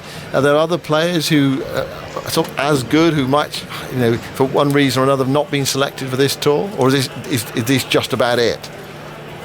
No, there are senior players who have been around for a long time, the likes of Angelo Matthews. Sure. Then Dimut Karunaratne was the ODI captain over the last few years. But then again, Sri Lanka in all formats are placed at 8th and 9th, and they have to face the qualifiers to get into the World Cup, etc. So I really don't mind the shake-up. They have been playing a lot of poor cricket, even with the seniors in. The performances from batters have been 40, and then they're on their way. They keep their place in the team, and that's just not good enough, or you're not going to come near a team like England. So you do have to try and make some changes, and looking at youngsters would mean if these seniors are really keen on playing, they would up their standards and make their way back into the team. So looking at all aspects and the bigger picture where Sri Lanka cricket find themselves in, I got no problem with the shake-up. It's just unfortunate, and also unfortunate for England that this series is quite a bit one-sided and a bit flat. Not a bit, a lot. So from what you're saying, it seems to me that there are some thin times ahead until Sri Lanka can find the right formula again.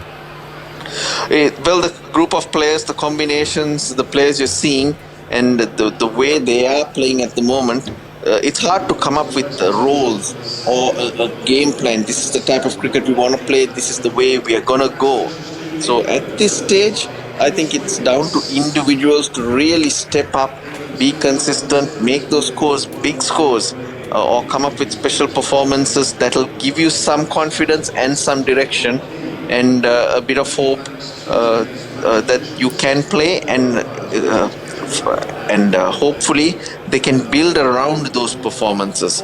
Right now, far away from it. Yeah. Russell, thanks very much for your time. Are you going to be joining us again on Sunday? I presume you are, from Bristol. Look forward to hearing from you on Sunday. Andy, what have you got for us on the stats front before we head off towards this will be a game Bristol. that will live extremely short in the memory, but there was some classic opening bowling and left arm bowling statistics. 9 wickets taken by England's opening bowlers, and in fact they took 7 between them in the first game as well. So all but one of the wickets taken by England's bowlers in this series have been taken by the openers, Wokes and Willie on Tuesday, Willie and Sam Curran, who took 5 today. And it's only the 6th time in the history of one-day international cricket that the opening bowling pair has taken 9 or more wickets. Most recently Australia against England in the World Cup, when Mitchell Starc and Jason Behrendorff took 9 wickets between them.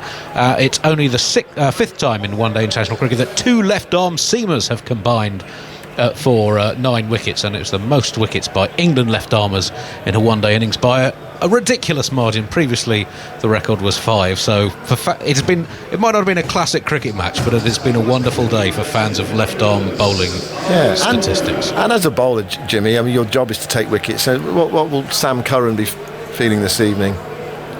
Great, he just got a fifer. It's his first international fifer. I think it doesn't matter who you're playing against, you still got to bowl well to get those wickets. We've seen the other bowlers today charging in, and they didn't get a wicket between them. But Willie and Curran, I thought, bowled brilliantly with that new ball, and would have troubled much better teams than Sri Lanka. Yeah. What's he like in that dressing room, Sam Curran? What sort of cricketer is he? He's what sort of cricketer is he? Well, I mean, he's sort of character. What's he like in the dressing room? In the dressing room, he's potential and relatively quiet. He's quite cheeky, but well loved in the dressing room. One of the popular lads. Well, they're all popular, but you know what I mean. Some are more popular than others. But he's, once he gets on the field, he is, for a 23-year-old, he has got a really good head on his shoulders. I know he's been playing for a decent amount of time now, making his debut at 16, I think, for Surrey. So he's got a bit of more experience than most at 23, but he's got this ability just to take wickets, to change games with bat and ball. This match-winning sort of thing that not many people have, like a Ben Stokes or Andrew Flintoff. He has got that, and today it was with the ball.